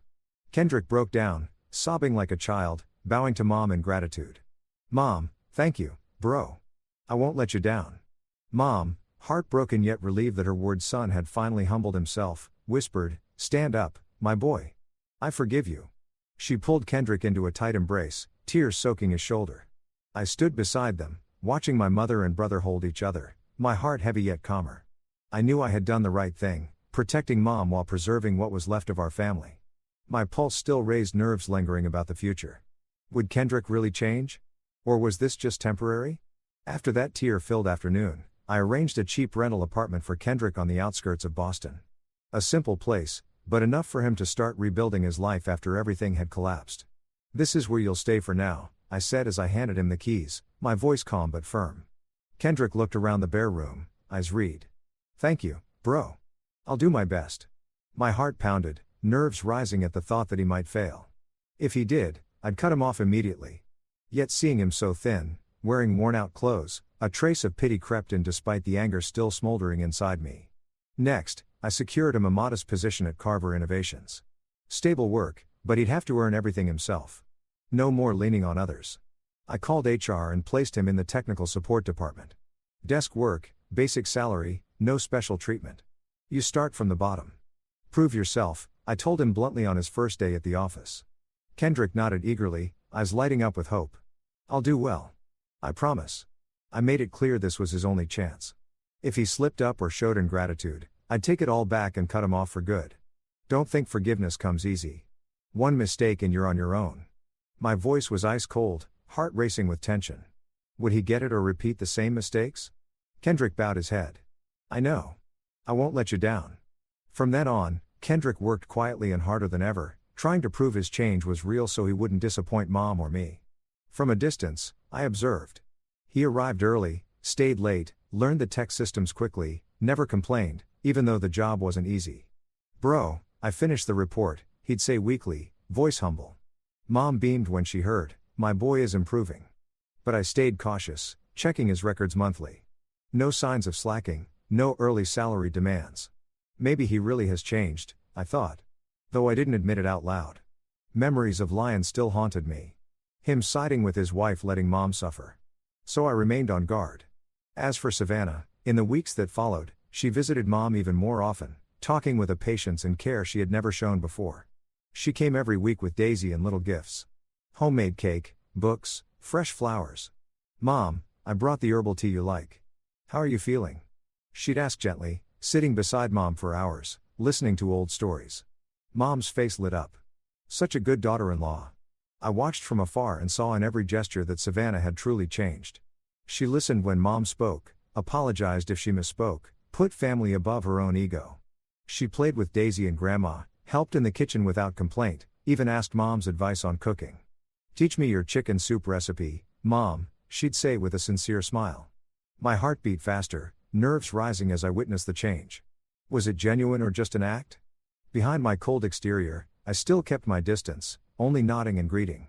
I knew deep down that my love for Savannah had never died. It had only been buried under disappointment and hurt. On lonely nights, I missed her. The familiar scent of her perfume, her tired smile after work.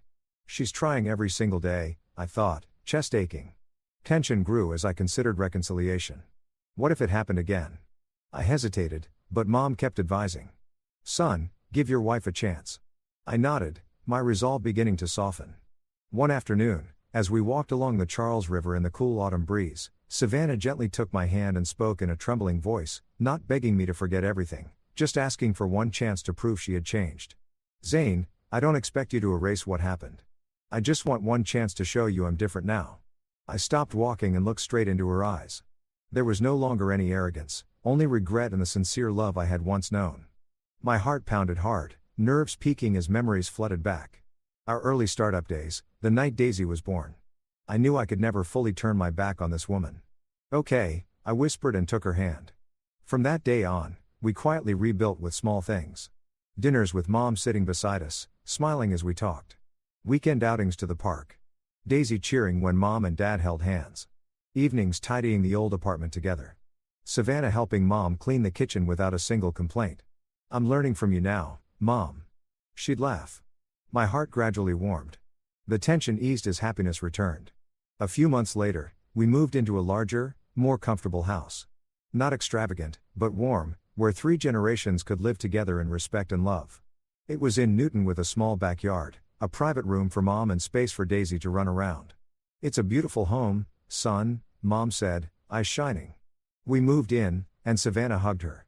"From now on, you're with us forever, Mom." Kendrick still visited Mom from time to time, bringing a basket of fruit, a new scarf, or just a few kind words. Small but sincere gestures. "Mom, I brought fresh oranges," he'd say with a humble smile. Mom hugged him. "My good boy." I nodded, tension fading as I saw him stabilizing. Steady job, slowly paying off debts. A year passed and Mom fully recovered, sharp-minded, healthier, her gentle face glowing with smiles every morning. She tended the garden, told Daisy stories, and lived joyfully. Family dinners became the most precious moments, Daisy's laughter as she recounted school adventures, Mom telling us to eat one more bite. Savannah softly talking about her day, and Kendrick's grateful glance at me whenever he visited. "Thank you, bro," he'd whisper. My heart was finally at peace, the tension gone. A new, better life had begun. And then that Christmas arrived, warmer than any I had ever known. The new house in Newton was filled with the scent of freshly baked gingerbread cookies, the crisp fragrance of the pine tree we had just set up in the living room, and soft Christmas music drifting from the speakers. Outside, snow fell gently, blanketing the backyard in a thin layer of white. While inside was a whole world of warmth I had once thought lost forever. Savannah bustled in the kitchen, wearing a red sweater, hair tied high, stirring cranberry sauce while laughing with Daisy, who sat on a high stool, decorating snowman-shaped cookies. Mom Ruth was at the big dining table with her granddaughter, carefully folding napkins into tulip shapes. The two whispered secrets to each other, and every now and then, Daisy's bright laughter rang out when Grandma told stories about Santa Claus from long ago. I leaned against the kitchen doorway, holding a mug of mulled wine, quietly taking in the scene with a peace I hadn't felt in years. My heart no longer raced with worry, only a deep sense of wholeness, as if every broken piece of my life had finally been put back in its rightful place. The whole family was ready for dinner. The long table was beautifully set with red candles, evergreen wreaths, and steaming dishes, roast turkey, mashed potatoes, pan-seared vegetables, cheesy dinner rolls. Yet, even though everyone had taken their seats, and Daisy was excitedly holding her fork, we all instinctively glanced toward the front door as if someone were still missing. Mom gently placed a hand over her heart, eyes full of quiet hope. Savannah looked at me and gave a small smile, unable to hide a touch of nervousness. Daisy whispered, "Is Uncle Kendrick coming, Daddy?" I didn't answer right away, just glanced at the clock. I had sent the invitation 2 weeks earlier. No pressure. This was a special day, and if he chose to show up, it would be the final proof of his change. Then the door opened softly but clearly in the expectant silence. Kendrick stepped in, looking far more mature than before. Clean gray sweater, neatly trimmed hair, carrying a bouquet of white leaves and a gift wrapped in red paper. His eyes shone with gratitude and the seriousness of someone who had truly changed. No trace left of the old arrogance or evasion. Mom was the first to rise, tears welling up, and she rushed to embrace her youngest son. "Kendrick, you came." Savannah smiled warmly and welcomed him. "Come in. We've all been waiting for you." Daisy ran over and tugged at his hand. "Uncle Kendrick, I've been waiting for you to cut the cake." I stood still for a moment, watching my brother enter our home with humility and sincerity, and felt the full circle of that moment close, like the final piece falling perfectly into place. The Christmas dinner unfolded in a joy I had never dared dream of. Laughter filled the house as Daisy told stories of Santa getting lost as Mom recalled our very first Christmas in Boston. "You two fought over the candy canes on the tree so badly you nearly came to blows." And this time Kendrick laughed openly, no longer dodging the past, even adding his own memory. "I remember you hid all the candy in your stocking and Mom had to fish it out and split it fairly." Savannah poured wine for everyone, her eyes sparkling when they met mine. Food was shared. Old stories were retold. No longer painful, but beautiful memories told with warmth and laughter instead of tears. The wounds of the past seemed fully healed that night. We all looked toward the future with lighter, more forgiving hearts. I watched Mom beaming as her two sons sat on either side of her, watched Savannah gently serve her food, watched Daisy perched on Kendrick's lap singing Jingle Bells, and I knew we had made it through. When the meal ended, everyone pitched in to clean up. Kendrick stayed to help without being asked. We gathered around the fireplace, listening to the crackle of burning logs, sipping hot chocolate. I quietly looked at everyone. Mom, Savannah, Daisy, and even Kendrick now truly changed and understood the real meaning of family. It isn't about perfection or never making mistakes. It's about the strength to stand up after being hurt, the willingness to make amends, and the courage to give others a chance to become better. The lesson from that turbulent year became clearer than ever. Stand up and protect the ones you love when they are at their weakest, as I did for Mom and Lion. Be strong enough to walk away when silence becomes a wound. As I did the day I took Mom from a house that was no longer a home. And open your heart at the right moment when someone truly wants to change. As I did when I forgave Savannah and gave Kendrick one final chance to become a better man.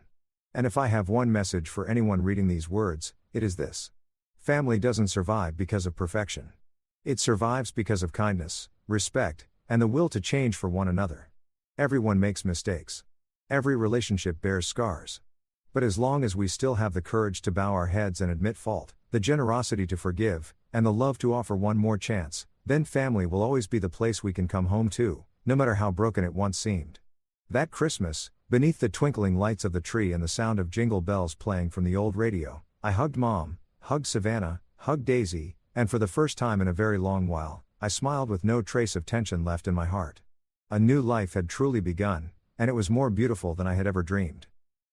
Story 3. My wife introduced me to her uncle, the son of a bank president. He and his parents made fun of me for being a high school graduate. When I said I would close my account, they laughed.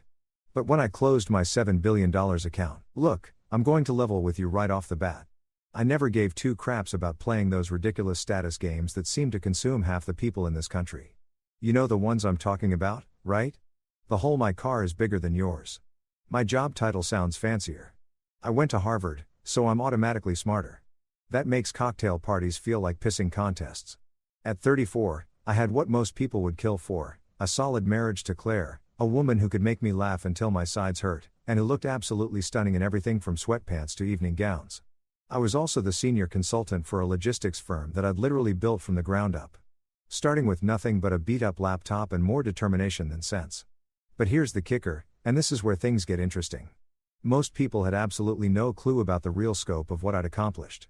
See, my background wasn't exactly what you'd call impressive on paper.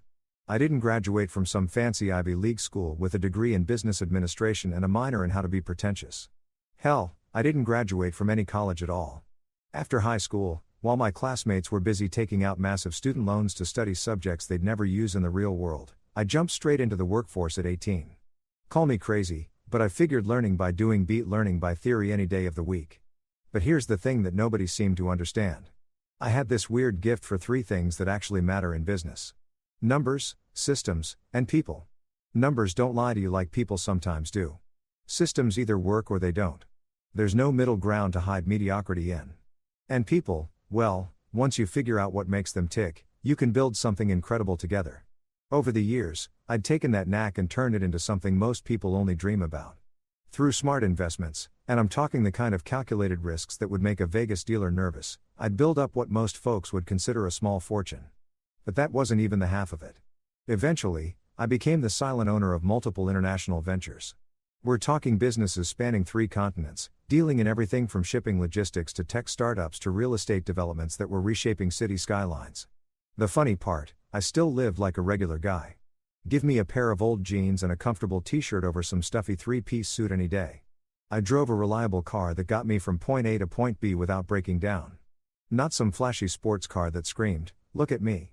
I'm compensating for something." My house was nice, but not ostentatious. Comfortable furniture, a good kitchen where Claire could work her culinary magic, and a home office where I could run my empire in peace. Most people, and I'm talking even my own family here, looked at me and saw just another average working stiff. They'd see me at family barbecues wearing the same casual clothes I'd had for years, talking about normal stuff like sports and weather, and they'd mentally file me away as Claire's husband who works in logistics, which technically speaking was true. I just happened to own the logistics companies, too.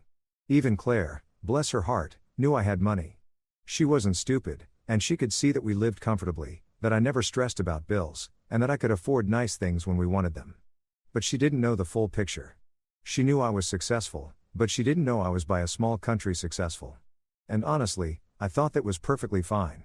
There's something to be said for flying under the radar. When people don't know you're wealthy, they treat you like a human being instead of like a walking ATM or networking opportunity. Conversations are genuine instead of calculated. People invite you to things because they actually like your company, not because they want something from you. It was a simple life and I was content with it. Looking back now with all the hindsight that comes from watching your world implode in spectacular fashion, I realize I was naive to think I could keep that balance forever. The thing about money, especially the kind of serious money I'd accumulated, is that it has a way of making itself known eventually. It's like trying to hide an elephant in your living room by throwing a bed sheet over it. Eventually, someone's going to notice the giant elephant-shaped lump taking up half the space.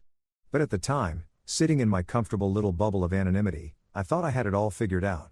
I was successful without the stress of everyone knowing about it. I was wealthy without the target on my back that usually comes with wealth. I had a wife who loved me for who I was, not what I could buy her. Life was good, simple, and uncomplicated. I should have known it was too good to last. I should have realized that Claire's family with their old money roots and social climbing tendencies would eventually want to pull me into their world of appearances and status games.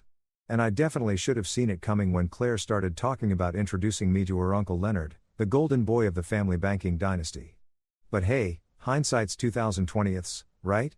At the time, I was just a guy who'd worked hard, gotten lucky, and wanted to enjoy the fruits of his labor in peace.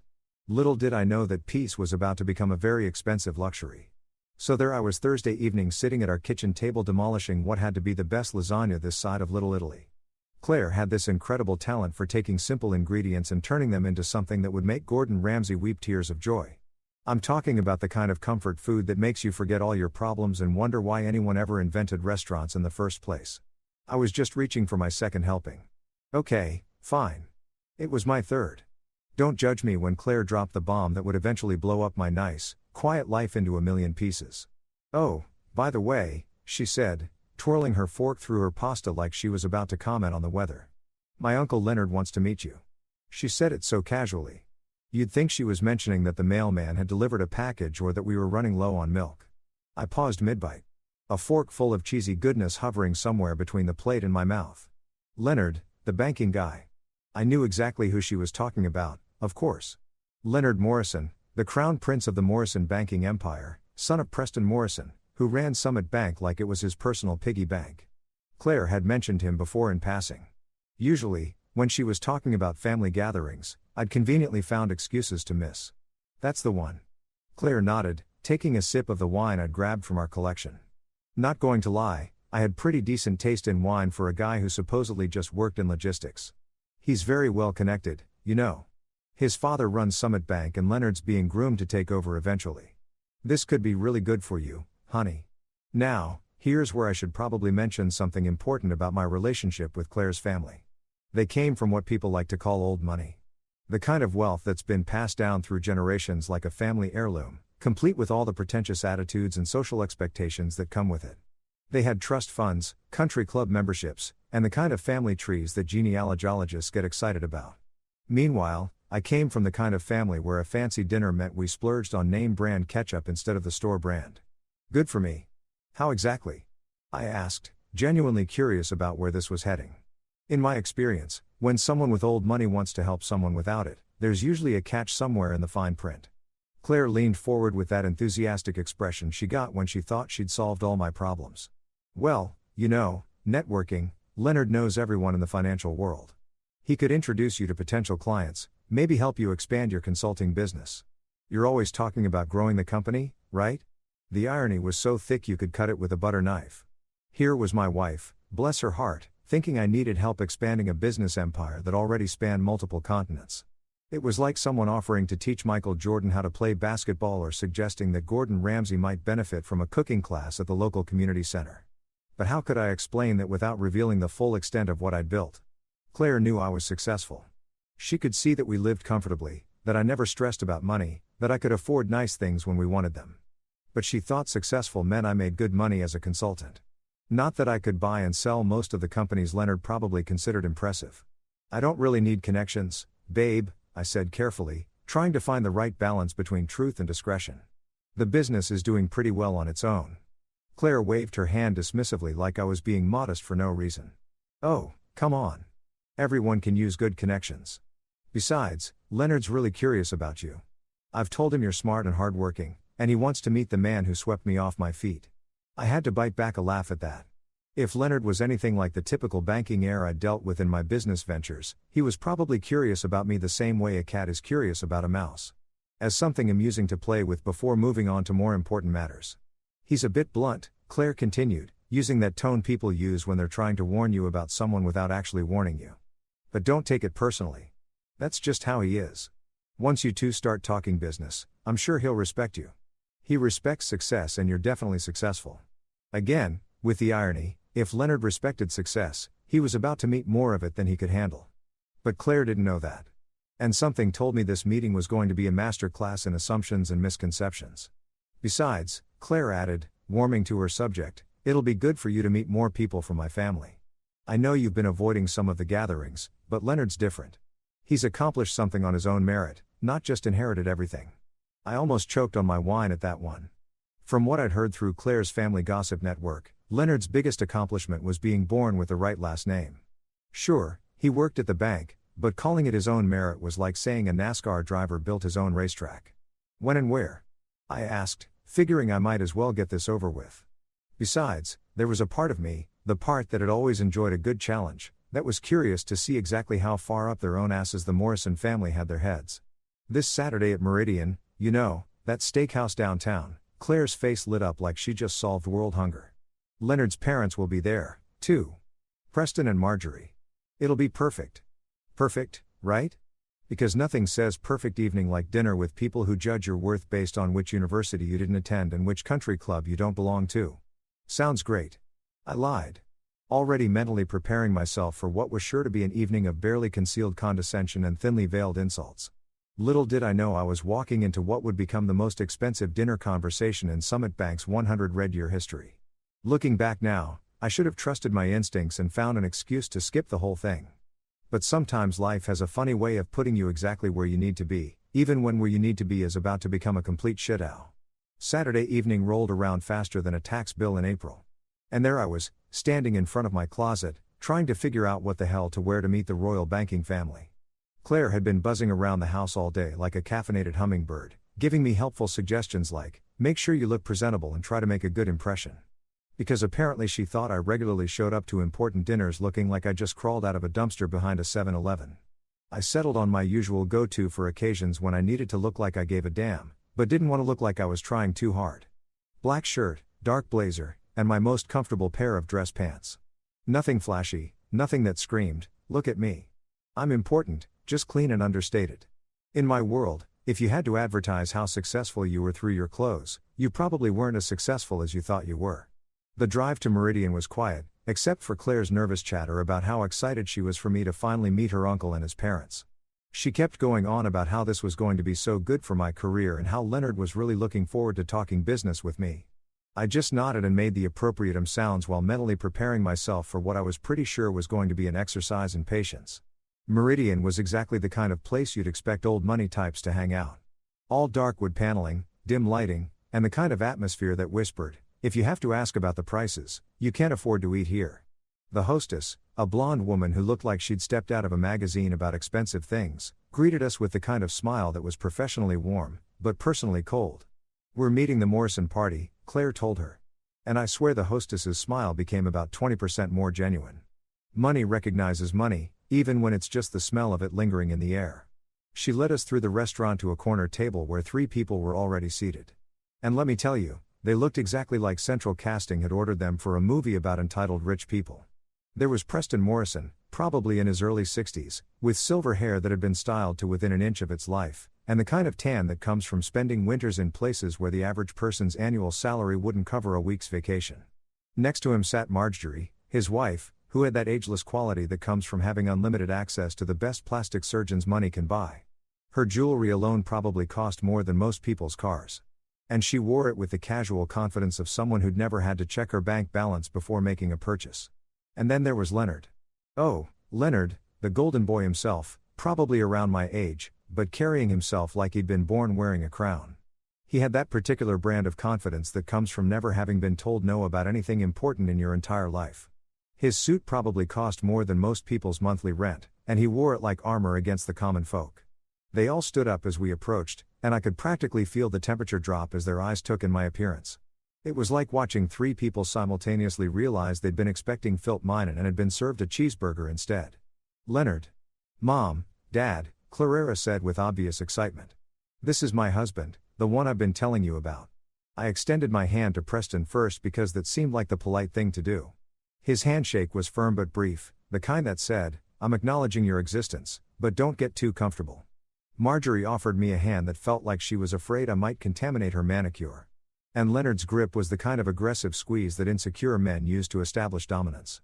"Please sit down," Preston said, gesturing to the chairs across from them, like he was granting me an audience. We hadn't even ordered drinks yet, and I could already tell this was going to be a long evening.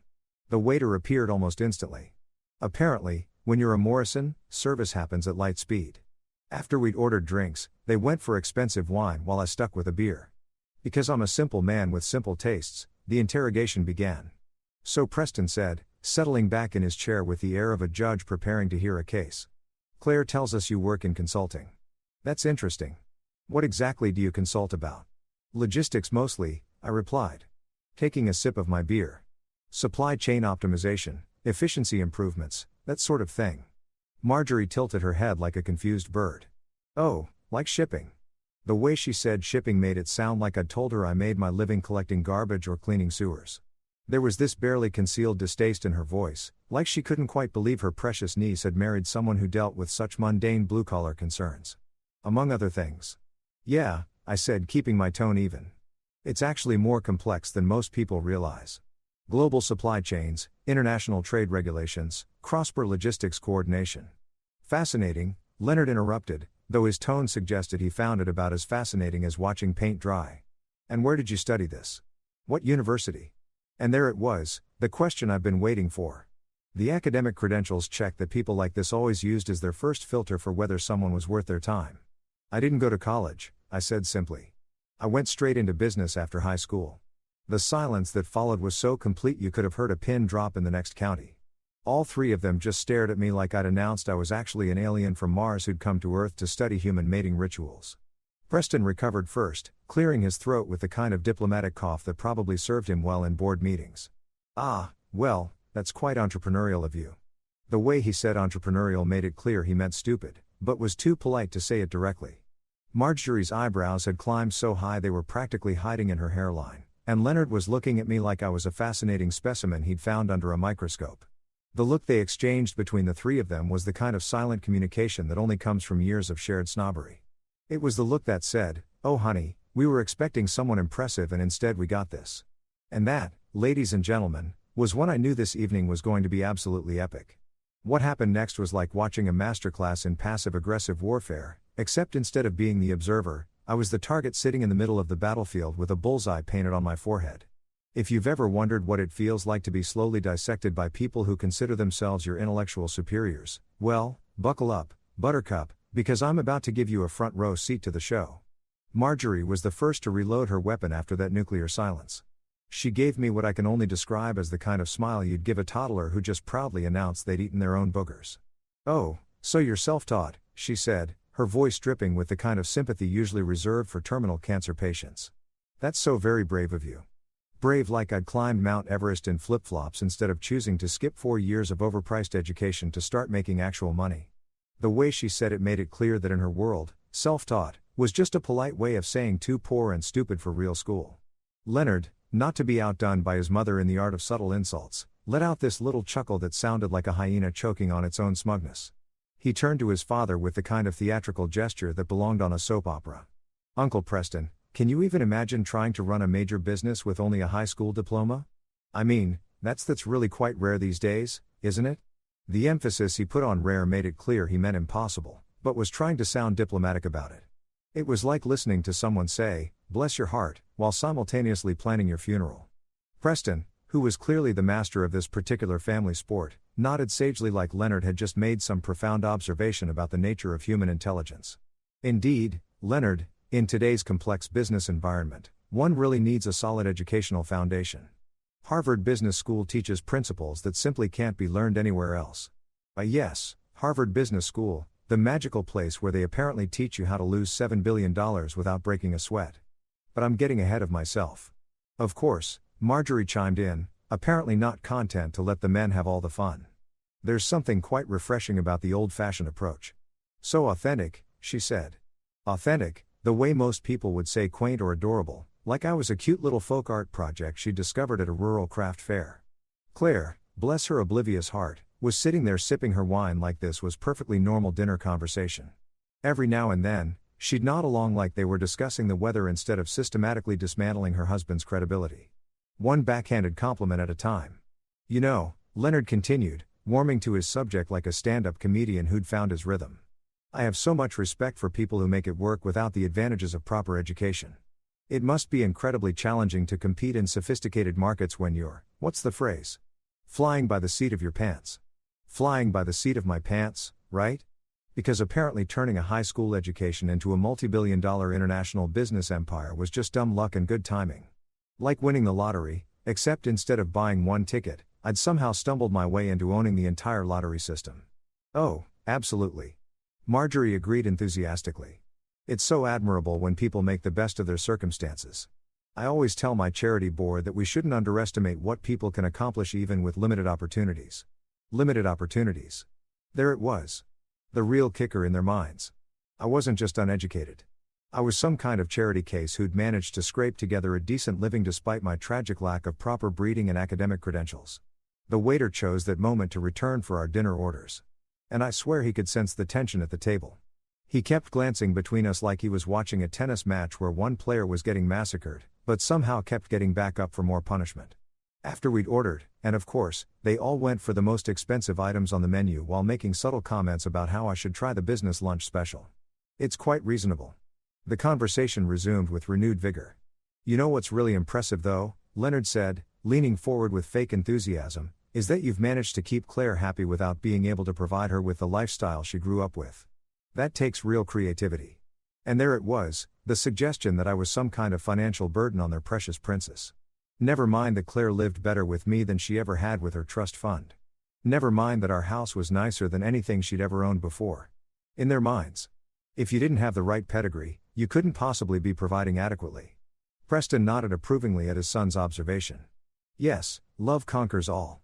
As they say, Claire's always been our little romantic, willing to overlook practical considerations for matters of the heart. Practical considerations, like the fact that I could buy and sell their entire social circle before lunch and still have enough left over to buy a small country for dessert.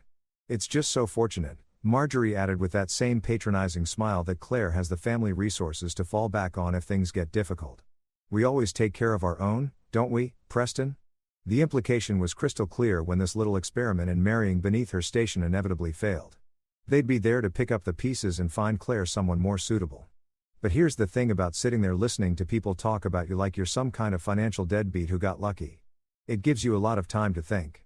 And what I was thinking as I watched these three pampas pat themselves on the back for their superior breeding and education was how absolutely hilarious this was going to be when the truth came out. They thought they were looking at a small-time consultant who'd married above his station. What they were actually looking at was someone who could end their family's banking dynasty with a phone call. But patience, I told myself, let them have their fun. The night was still young, and the best was yet to come. By the time our overpriced steaks arrived, and let me tell you, for what they were charging, these cows should have been hand-massaged by Swedish supermodels and fed nothing but champagne and caviar. The conversation had settled into a rhythm that was as predictable as it was infuriating. The Morrison family had apparently decided that I was their evening's entertainment, and they were determined to squeeze every drop of amusement out of mocking the poor, uneducated peasant who'd somehow managed to trick their precious Claire into marriage. I was about halfway through my ribeye, which was admittedly pretty damn good despite the company, when Preston decided to launch into what was clearly one of his favorite topics, the illustrious history and supreme importance of Summit Bank. You know how some people collect stamps or vintage cars? Well, Preston collected opportunities to brag about his family's financial institution like it was the eighth wonder of the world. You know, he said, cutting into his steak with the precision of a surgeon. Summit Bank has been serving this community's most distinguished families for over a century now. We're not just a bank. We're a cornerstone of financial stability for people who understand the value of tradition and excellence. Leonard nodded along like his father was delivering the Gettysburg Address instead of a corporate sales pitch. That's right, Dad. We're very selective about our clientele. It's not about the size of the account. Well, not entirely. It's about maintaining relationships with families who share our values. I had to bite my tongue to keep from laughing out loud at that one. Not entirely about the size of the account, right? Because I'm sure they were turning away billionaires left and right because they didn't have the proper breeding credentials. Marjorie dabbed at her lips with her napkin like she was posing for a painting. Oh yes, we've had to turn away quite a few, shall we say? No nouveau riches. People who think that just because they've made some money, they automatically deserve access to our services. The irony was so thick you could have served it as dessert. Here they were talking about nouveau riches like it was some kind of disease when in their minds I was apparently so far down the social ladder that I didn't even qualify for nouveau status. I was just poor-y. I guess it's fascinating really. Leonard continued, clearly enjoying himself. How some people think banking is just about deposits and withdrawals. They don't understand that what we provide is so much more than that. It's prestige, connections, access to opportunities that simply aren't available to everyone. Preston raised his wine glass like he was about to make a toast. Exactly, son. Summit Bank isn't just where you keep your money. It's a statement about who you are and what you've achieved in life. Now, I've been sitting there for the better part of 2 hours, taking there with a smile and the patience of a saint. But something about that particular comment, the smugness, the self-importance, the complete dismissal of anyone who didn't meet their arbitrary standards finally got under my skin. Funny you should mention that, I said, setting down my fork and leaning back in my chair. I've actually been thinking about moving my accounts elsewhere. The effect was immediate and hilarious. All three of them stopped mid-chew like I just announced I was planning to rob their precious bank instead of simply taking my business somewhere else. Preston's eyebrows shot up so fast I was worried they might achieve escape velocity. Oh, Marjorie said, trying to sound casual but failing spectacularly. And why is that? I shrugged, playing it off like it was no big deal. Just shopping around, you know, seeing what other banks have to offer. Maybe finding somewhere that's a little more. How did you put it? Welcoming to different types of clients. Leonard, who had been mid-sip of his wine, actually snorted. Not a polite little cough, but a full-on liquid coming out of his nose snort. He quickly grabbed his napkin to clean up the mess, but not before giving me a look that was equal parts amusement and condescension. Oh, please, he said once he'd recovered from his wine snorting incident. Go ahead and move your account. I'm sure losing one regular checking account won't exactly make a dent in our books. Regular checking account. Oh, sweet, naive Leonard. If only you knew that my regular checking account contained enough money to buy your precious bank 3 times over and still have enough left for a nice vacation. Preston, apparently feeling left out of the fund, decided to pile on. Yes, Leonard's quite right. Summit doesn't depend on small timers for our success. We deal in billions, not whatever it is you're working with. Small timers, billions. The man was practically handing me comedy gold on a silver platter. Here I was sitting across from the president of Summit Bank while he bragged about dealing in billions and dismissed me as a small timer. It was like watching someone brag about how tough they were while unknowingly picking a fight with a Navy SEAL. Billions, huh? I said, taking another sip of my beer. That's impressive. Oh yes, Marjorie chimed in, apparently not wanting to be left out of the family sport of financial dick measuring. Preston has grown Summit's assets under management to over $15 billion. We're one of the most successful regional banks in the country. 15 billion.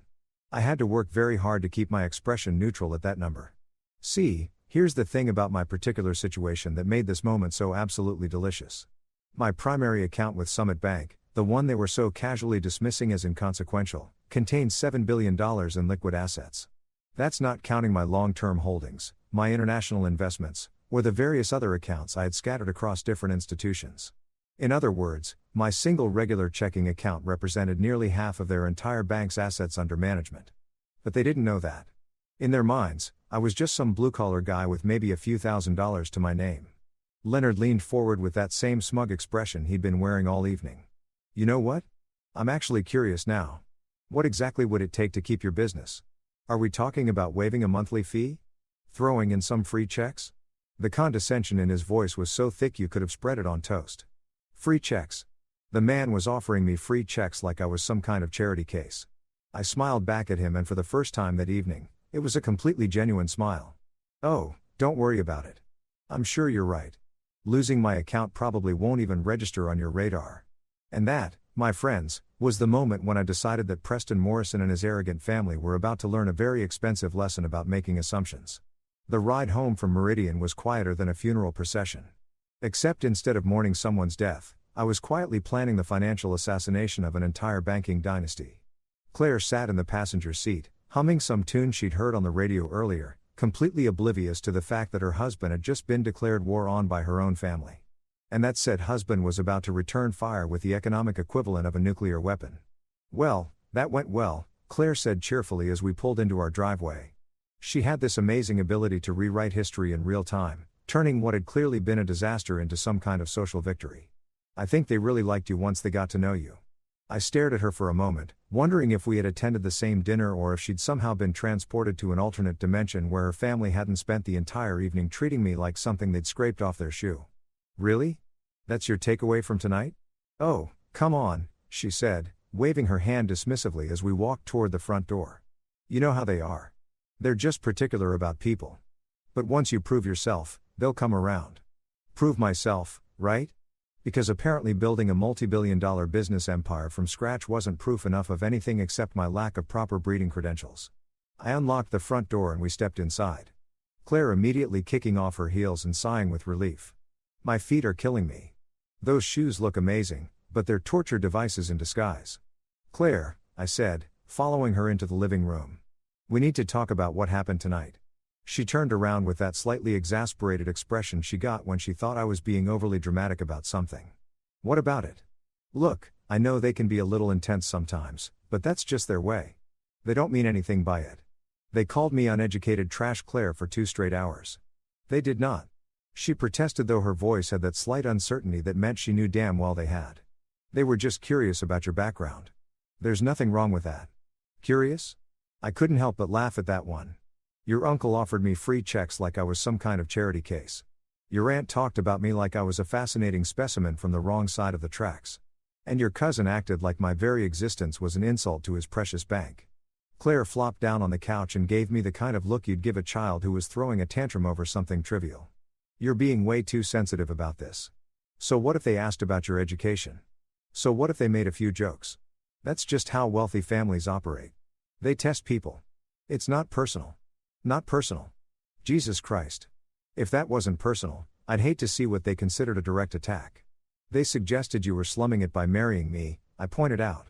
They implied that your family would need to support us financially when my little business inevitably fails. How exactly is that not personal? Oh, please, Claire said, rolling her eyes in a way that made me want to scream. They were just teasing. You need to learn to take a joke. Besides, it's not like you don't make jokes about other people. And there it was, the moment I realized that my wife, the woman I'd thought knew me better than anyone else in the world, had absolutely no clue who she'd actually married. She saw the teasing, the condescension, the barely veiled insults. And her response was that I should just suck it up and take it like a good little peasant. Right, I said slowly, taking a joke. Got it. I walked over to the bar cart in the corner of our living room and poured myself a generous glass of whiskey.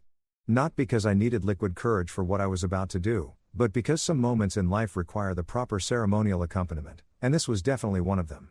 Look, Claire said, her tone softening like she thought she could smooth this over with a little sympathy. I know tonight was probably overwhelming. My family can be a lot to handle when you first meet them, but they're good people, and once they see how successful you are, they'll warm up to you. How successful I am, I repeated. Right. Exactly. Once you start doing business with Leonard, once they see how smart and capable you are, they'll realize they misjudged you. It just takes time. I took a sip of my whiskey and looked at my wife. Really looked at her and realized that she was just as clueless as her family. She thought successful meant making decent money as a consultant.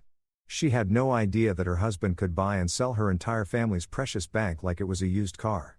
Well, I said finally. I've made a decision about Summit Bank. Oh, good. Claire perked up immediately. Are you going to set up a meeting with Leonard? I knew you'd come around. This could be really great for your business. Actually, I said, savoring the moment. I've decided to close all my accounts there, transfer everything to overseas banks. The silence that followed was so complete, I could hear the grandfather clock ticking in the hallway. Claire just stared at me like I'd announced I was planning to join the circus or become a professional yodeler. You're what? She said, finally closing my accounts, moving my money, all of it. But why? That's completely insane. Do you have any idea how much business you could get through Leonard's connections? I had to laugh at that. Trust me, babe. I don't need Leonard's connections. This is ridiculous, Claire said, standing up and starting to pace around the living room like a caged animal. You're throwing away an incredible opportunity because your feelings got hurt. That's not how business works. My feelings got hurt, I repeated. Is that what you think this is about? What else could it be? Look, I get it. They weren't exactly warm and fuzzy tonight, but you can't let pride get in the way of smart business decisions. Moving your accounts won't hurt them. It'll just hurt you. I finished my whiskey and set the glass down on the coffee table. We'll see about that. The next morning, while Claire was still sleeping off her frustration from the night before, I called my financial advisor. Marcus Chun had been handling my portfolio for the better part of a decade. And he was one of the few people who actually understood the full scope of what we were dealing with. Marcus, I said when he picked up, it's time to move everything out of Summit Bank. Every account, every investment, every penny. I want it all transferred to our overseas partners within the next 2 weeks. There was a pause on the other end of the line. Everything that's a significant move. Are you sure about this? Dead sure. And Marcus, make sure they feel it. 2 weeks. That's all it took for my quiet little act of financial revenge to turn into what I can only describe as the banking equivalent of a natural disaster. 14 days from the moment I made that phone call to Marcus, and Summit Bank went from smugly dismissing my insignificant account to having what I'm pretty sure was a collective nervous breakdown. The first sign that something was happening came on a Tuesday morning. I was sitting in my home office sipping my coffee and reviewing some quarterly reports from my European holdings when my phone started buzzing like an angry wasp. Not just one call. We're talking about a full-scale communications assault that would have made a telemarketing company jealous.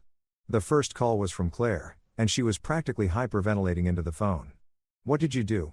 She demanded, skipping right over pleasantries like, hello, or good morning, honey. Good morning to you, too, sweetheart, I said, leaning back in my chair. I'm having a lovely day.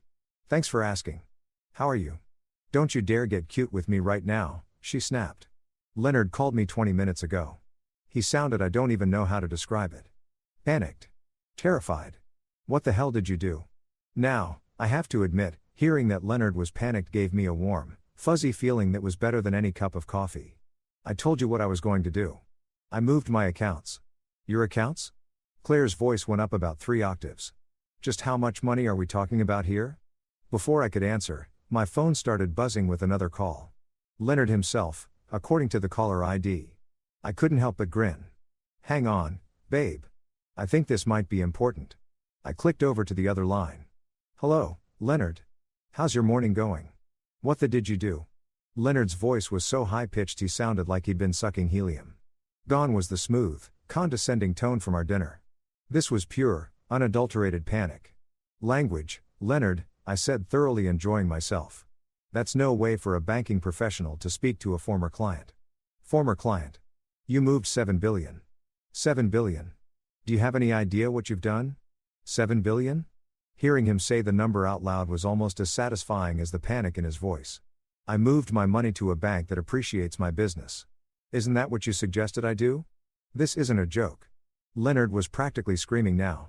You've triggered a liquidity crisis. We had that money invested, leveraged, tied up in loans. You can't just pull out that kind of capital overnight. Oh, but apparently I could and I had. Funny thing about money, Leonard. When it's yours, you get to decide where to keep it. The line went quiet for a moment, and I could practically hear the gears turning in Leonard's brain as he tried to figure out how to fix this cluster. When he spoke again, his voice had dropped to what I assume was supposed to be a reasonable, let's make a deal tone. Look, I think there's been a misunderstanding. Maybe we got off on the wrong foot the other night. Why don't you come in and we can discuss this like reasonable businessmen? Reasonable businessmen?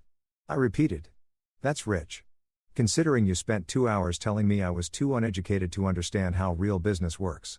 Before Leonard could respond, my assistant's voice came through the intercom. Sir, I have Preston Morrison on line 3. He says it's urgent. I had to bite my lip to keep from laughing out loud. Leonard, I'm going to have to let you go. Your father's calling.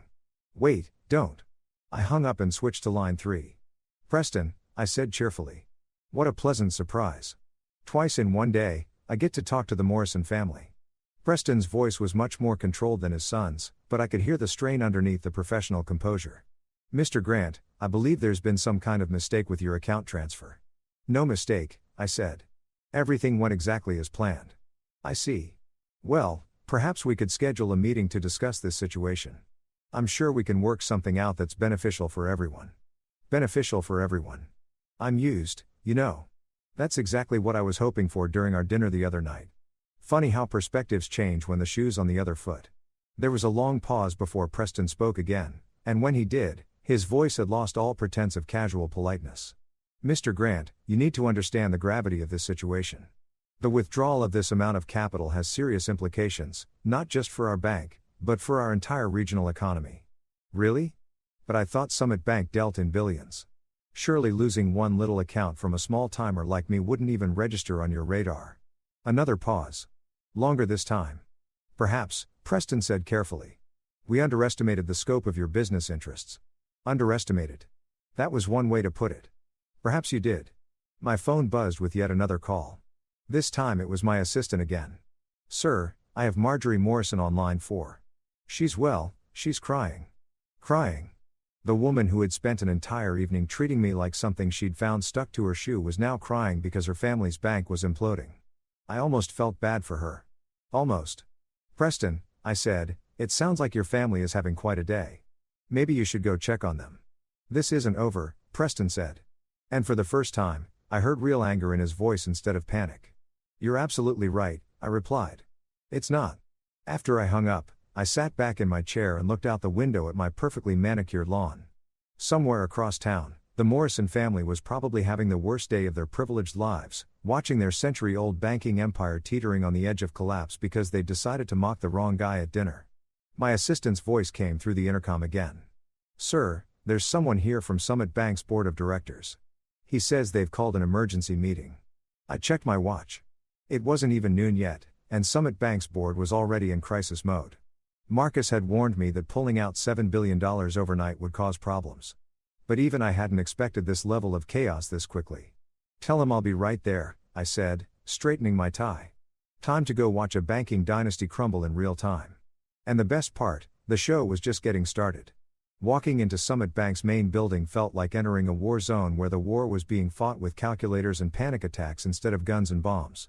The lobby, which normally buzzed with the quiet efficiency of financial professionals going about their business, had the frantic energy of an emergency room during a multi-car pileup. Employees were scurrying around with stacks of papers.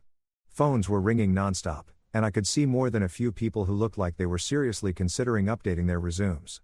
The receptionist, a young woman who probably made more in a year than most people's parents, looked up at me with the kind of desperate expression usually reserved for people who've just watched their house burn down. Mr. Grant, They're waiting for you in the main boardroom, 32nd floor, elevator bank to your right. I thanked her and made my way to the elevators, passing clusters of employees who were having hushed, urgent conversations. I caught fragments of words like liquidity crisis, emergency protocols, and how the hell did this happen? It was like walking through the financial equivalent of a natural disaster site. The elevator ride to the 30th floor was probably the longest minute and a half of my life. Not because I was nervous, but because I was trying so hard not to laugh out loud that I was practically giving myself an aneurysm. By the time the doors opened, I had composed myself enough to look appropriately serious for what was about to be the most satisfying business meeting of my entire career. The boardroom was exactly what you'd expect from a century-old bank trying to prove its importance. All dark wood paneling, leather chairs that probably cost more than most people's cars, and oil paintings of dead white guys who'd apparently been very important at some point in banking history. But the atmosphere in the room was anything but impressive. It felt more like a funeral parlor where everyone was still arguing about how the deceased had died. Preston Morrison sat at the head of the table, looking like he'd aged about 10 years since our dinner 2 weeks ago. His usually perfect silver hair was slightly disheveled, and there were dark circles under his eyes that suggested he hadn't been sleeping well. Marjorie sat to his right, her designer makeup doing its best to hide what appeared to be genuine distress. And Leonard looked like he'd been hit by a truck, backed over by the same truck, and then had the truck parked on his chest for good measure. "Mr. Grant," Preston said, standing up as I entered the room. His voice was carefully controlled, but I could hear the strain underneath. "Thank you for agreeing to meet with us." "Of course," I said, taking the seat across from them like this was just another business meeting instead of the financial apocalypse I'd single-handedly triggered. "I have to say, this is a much nicer venue than our last conversation." The silence that followed was so thick you could have cut it with a chainsaw. Preston cleared his throat and sat back down, his hands folded on the table like he was trying to keep them from shaking. "Mr. Grant, I believe, we owe you an apology." An apology from Preston Morrison, the man who'd spent an entire evening talking about me like I was some kind of financial parasite, was now apologizing. If someone had told me 2 weeks ago that this moment would happen, I'd have suggested they seek professional help. An apology for what exactly? I asked because I wanted to hear him say it. I wanted to hear every single word of their admission that they'd up spectacularly. Preston's jaw tightened, but he pushed forward. "We regret our earlier comments. They were inappropriate and unprofessional." "Inappropriate and unprofessional," I repeated slowly. That's one way to describe spending 2 hours mocking someone's education and calling them a financial burden. Marjorie, who had been sitting there looking like she was attending her own execution, finally spoke up. "We didn't mean, we were just," she trailed off, apparently unable to find words that would adequately explain away their behavior. "Which comments specifically are we talking about here?" I continued because I was enjoying this way too much to let them off easy. "The ones about me being too uneducated to run a business. The ones about my money not matching. Or maybe the ones about Claire needing your family's financial support when my little consulting firm inevitably fails." Leonard, who had been staring at the table like it held the secrets of the universe, finally looked up. His face was pale, and when he spoke, his voice cracked like a 13-year-old boy's. "We didn't know. We had no idea about the scope of your financial position." And there it was, the admission I'd been waiting for. They weren't sorry for being they were sorry for being to someone who turned out to be richer than they were. "So, you're not sorry for treating someone badly," I said. "You're sorry for treating the wrong someone badly." Preston held up his hand like he was trying to stop a runaway train. "That's not what we meant. We're genuinely sorry for our behavior, regardless of circumstances." "Circumstances?" I laughed. "Is that what we're calling $7 billion now? Circumstances." The number hung in the air like a nuclear bomb that had just been dropped on the table. I watched as the full reality of what had happened settled over them like a heavy blanket. $7 billion. Nearly half of their bank's total assets under management. Gone overnight. Because they decided to play status games with the wrong guy. Marjorie's hands were actually trembling now. "Mr. Grant, surely we can work something out. There must be some way to resolve this situation that works for everyone." "Resolve this situation," I said. "You mean the situation where your bank is now teetering on the edge of collapse because you assumed I was some kind of charity case?" Leonard leaned forward desperately. "Look, we admit it. We were wrong about everything. But pulling your money out like that, it's not just hurting us.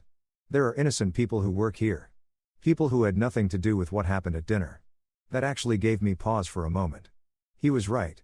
There were probably hundreds of employees at Summit Bank who were now facing unemployment because their bosses had terminal cases of elitist assholery. But then I remembered the way they'd talked about me, the condescension, the barely concealed disgust, and my sympathy evaporated like morning dew. You know what, Leonard? You're absolutely right. There are innocent people who are going to suffer because of this. But here's the thing. They're not suffering because I moved my money. They're suffering because you and your family are apparently too stupid to run a bank without insulting your biggest clients. Preston's face was getting redder by the minute. Mr. Grant, what exactly do you want from us? What did I want? That was a damn good question. I wanted them to understand what it felt like to be dismissed and belittled. I wanted them to realize that their century of inherited privilege didn't make them better than anyone else. I wanted them to learn that actions have consequences, even when you're rich and connected. But mostly, I wanted them to squirm a little bit more before I decided whether or not to completely destroy their family's legacy. I was just about to answer Preston's question about what exactly I wanted from them. And let me tell you, I had some very creative ideas brewing when the boardroom door opened with the kind of dramatic timing that Hollywood screenwriters dream about. The whole room turned to look, and I swear you could have heard a pin drop in the next county, and walked Miles Barrett, chairman of Summit Bank's board of directors. And let me tell you something about Miles. This guy was old school banking royalty. We're talking about a man who'd been making financial decisions since before some of these people were born, who'd survived more market crashes than most people had seen movies, and who commanded the kind of respect that made grown bankers wet themselves when he walked into a room. But here's the thing that made this moment absolutely perfect. Miles Barrett and I went way back. Not in some casual, we met at a conference once way, but in a we've done serious international business together for years way. We'd worked on trade deals that involved moving more money across borders than some countries' entire GDP. He knew exactly who I was and exactly what I was worth down to the last penny. Miles, I said, standing up with a genuine smile spreading across my face. What a pleasant surprise. The effect on the Morrison family was immediate and spectacular. Preston's face went from red to white so fast I was worried he might be having some kind of medical emergency. Marjorie's mouth actually fell open like she was a cartoon character who'd just seen something impossible. And Leonard, poor Leonard, looked like he'd just watched his entire world collapse in real time, which, come to think of it, was exactly what was happening. Miles walked over and shook my hand with the kind of firm, respectful grip that two equals exchange when they've done serious business together. Good to see you again, though, I have to say, I wish it were under better circumstances. Better circumstances, I repeated, glancing back at the Morrison family, who were all staring at us like we were speaking in ancient hieroglyphics. Well, circumstances have a way of working themselves out, don't they? Miles looked around the table at Preston, Marjorie, and Leonard, and I could see something shift in his expression. It wasn't quite anger. Miles was too professional for that, but it was definitely disapproval of the highest order. We need to talk, he said to Preston. But his tone suggested it was less of a request and more of a direct order from the man who could fire him with a phone call. Of course, Miles, Preston said, trying to regain some composure. We were just discussing the situation with Mr. Grant here. The situation, Miles said slowly, like he was tasting something unpleasant. Is that what we're calling it? He turned to me with an expression that was part apology and part professional damage control. I want you to know that the board had absolutely no knowledge of how our staff had been treating one of our most important clients. The words hung in the air like a neon sign advertising the Morrison family's complete and utter failure to do their basic job. I could see Leonard's face cycling through about 17 different emotions, landing somewhere between humiliation and the dawning realization that his career was probably over. Most important, Marjorie whispered like she was afraid to say it too loud in case it made it more real. Miles looked at her with the kind of expression you'd give a child who just asked why the sky was blue. Mrs. Morrison, your husband's bank has been managing Mr. Grant's portfolio for nearly a decade. His account represents, he paused, apparently doing some mental math. Approximately 47% of Summit Bank's total assets under management. 47%. Holy, even I hadn't realized it was quite that much. I mean, I knew $7 billion was a lot of money, but hearing it put in those terms, nearly half of their entire bank, that was beautiful. That was poetry. Leonard's voice came out as barely more than a croak. Wait, you know the chairman personally? I looked at Leonard like he just asked if water was wet. Leonard, Miles, and I have been working together on international trade projects for years. We've moved more money across borders than most countries see in their annual budgets. We've collaborated on deals involving pharmaceutical supply chains from Southeast Asia, technology transfers between European and American companies, and logistics networks that span 3 continents, Miles added, apparently deciding that the Morrison family needed the full scope of their spelled out and excruciating detail. Mr. Grant isn't just a client. He's one of the most sophisticated international businessmen I've ever had the pleasure of working with. The silence that followed was the kind of complete, crushing quiet that usually occurs right after someone drops a nuclear bomb. Preston was staring at me like I just sprouted wings and announced I was actually an alien from Mars. Marjorie looked like she was about to faint. And Leonard looked like he was mentally updating his resume while simultaneously planning his suicide. But you didn't go to college, Marjorie said weakly, like this was some kind of defense against the reality that was crashing down around them. No, I said cheerfully. I didn't. Turns out you don't need a fancy degree to build a multi-billion-dollar international business empire. Who knew? Miles turned to look at the Morrison family with an expression that could have frozen lava. Let me make sure I understand this correctly. You treated one of our most valuable clients with disrespect because you assumed his educational background made him what? Unworthy of your attention. It wasn't like that, Preston started. But Miles held up a hand that shut him up faster than a power switch. Actually, let me tell you exactly what it was like, Miles said, his voice getting colder with every word. You took one look at a man who's brought more revenue to this bank than any other single client in our history. Decided he wasn't good enough for your social circle and proceeded to mock him for an entire evening. Is that about right? No one answered. Probably because what the hell could they say? Yes, we're exactly that stupid and arrogant. Miles continued, apparently not done with his verbal demolition of the Morrison dynasty. Do you have any idea what this is going to cost us? Not just the immediate liquidity crisis, but the reputation damage. Word is already spreading through the financial community that Summit Bank drove away a multi-billion-dollar client because of personal prejudice. Miles, Preston said desperately. Surely we can work something out. This is all just a misunderstanding. A misunderstanding, Miles repeated. Preston, you've been in banking for 30 years. Tell me, in your professional opinion, what do you think happens to banks that insult their biggest clients? Preston's mouth moved, but no sound came out. He looked like a fish that had been pulled out of water and was slowly suffocating on dry land. Miles turned back to me and his expression softened considerably. I want you to know that the board is taking this matter very seriously. There will be consequences. What kind of consequences? I asked, genuinely curious about how this was going to play out. Well, Miles said, glancing back at the Morrison family. For starters, Preston will be stepping down as bank president effective immediately. The board has lost confidence in his ability to manage client relationships. Preston made a sound like he'd been punched in the stomach. Stepping down as bank president wasn't just losing a job. It was losing the family legacy, the social status, everything the Morrison name had built over the past century. And Leonard, Miles continued, turning to the golden boy who was looking decidedly less golden by the minute. Your department head position is being terminated as of today. Effective immediately. Leonard's face went through about 6 different shades of pale before settling on something that looked like green around the gills. You can't. I mean, this isn't all my fault. Actually, Leonard, it is entirely your fault, Miles said with the kind of calm precision that made it clear this decision was final. You had dinner with one of our most important clients and decided to mock his background instead of treating him with the respect he deserved.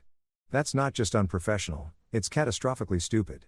Marjorie, who had been sitting there looking like she was watching her entire world collapse in slow motion, finally found her voice. This is all getting blown out of proportion. It was just dinner conversation.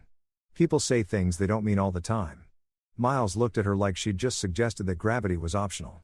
Mrs. Morrison, your dinner conversation just cost this bank $7 billion and potentially triggered the worst financial crisis in our company's history. I'm not sure how much more in proportion this situation could possibly get.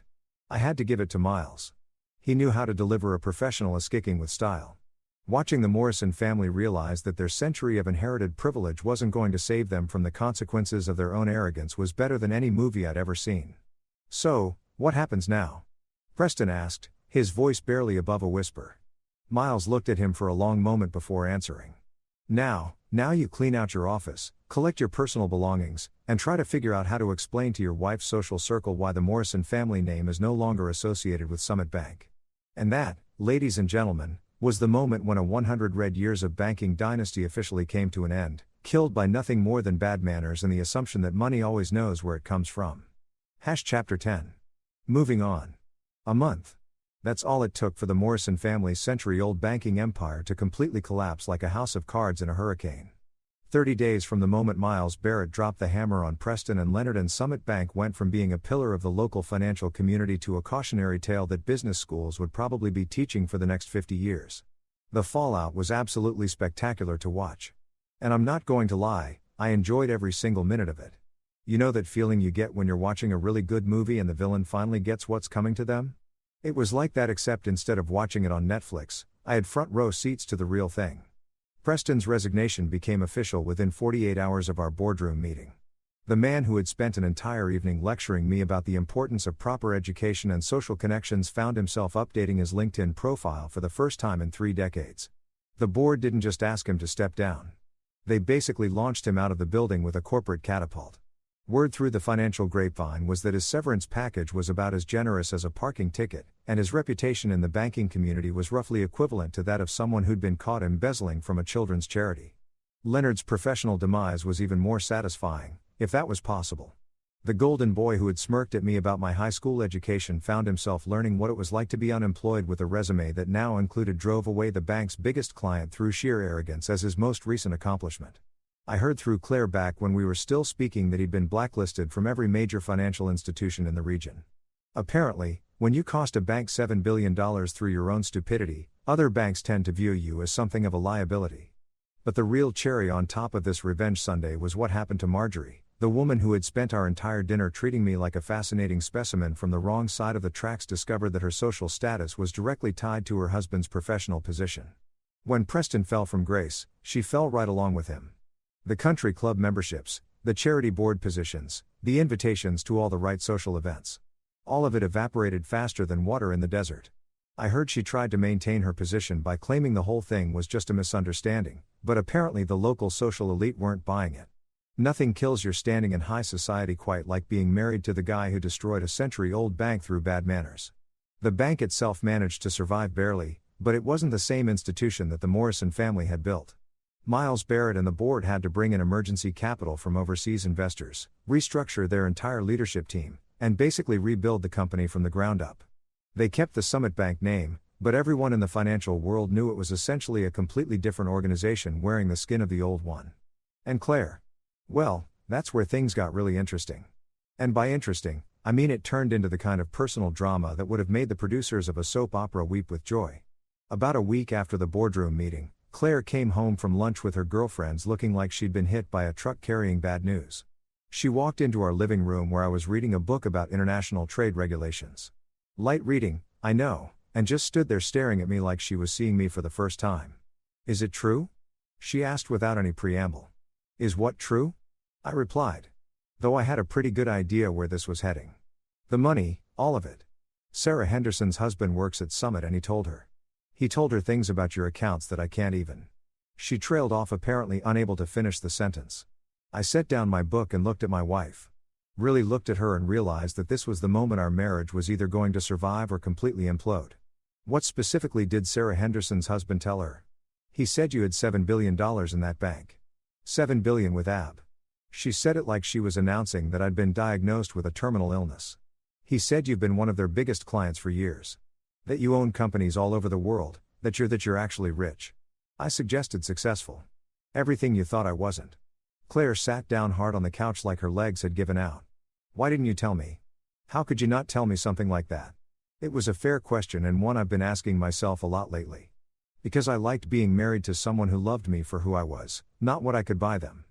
Because I enjoyed having a wife who didn't see dollar signs when she looked at me. But I had a right to know, she protested. We're married. Married people don't keep secrets like that from each other. Really? I asked. Because you seemed perfectly fine with keeping the secret that your family thought I was trash. You sat there for 2 hours while they mocked me and you said nothing. You told me I was being too sensitive, that I should learn to take a joke. So, forgive me if I'm not entirely convinced about your commitment to honesty in this marriage. That shut her up for about 30 seconds, which might have been a new record. When she finally spoke again, her voice was different, harder, more calculating. Do you have any idea how humiliated I am? My entire family is a laughingstock because of what you did. Preston's career is over. Leonard can't find work anywhere and my mother calls me crying every day about how you've destroyed the family name. And there it was. Not I'm sorry my family treated you terribly. Not I should have defended you. It was how could you humiliate my family like this? She was more concerned about the Morrison family's reputation than she was about the fact that her husband had been systematically insulted and belittled by the people who were supposed to welcome him into their family. Your family destroyed themselves, I said calmly. I just provided the consequences for their actions. Consequences? Claire's voice went up about 3 octaves. You destroyed their lives. Preston worked his entire career to build that bank and you tore it down in 2 weeks because your feelings got hurt. My feelings got hurt again after everything that had happened after watching her family's financial empire crumble because they couldn't be bothered to treat me with basic human decency. She still thought this was about hurt feelings. Claire, I said, standing up and walking over to the window that looked out onto our perfectly manicured lawn. Do you want to know the really sad part about all of this? What?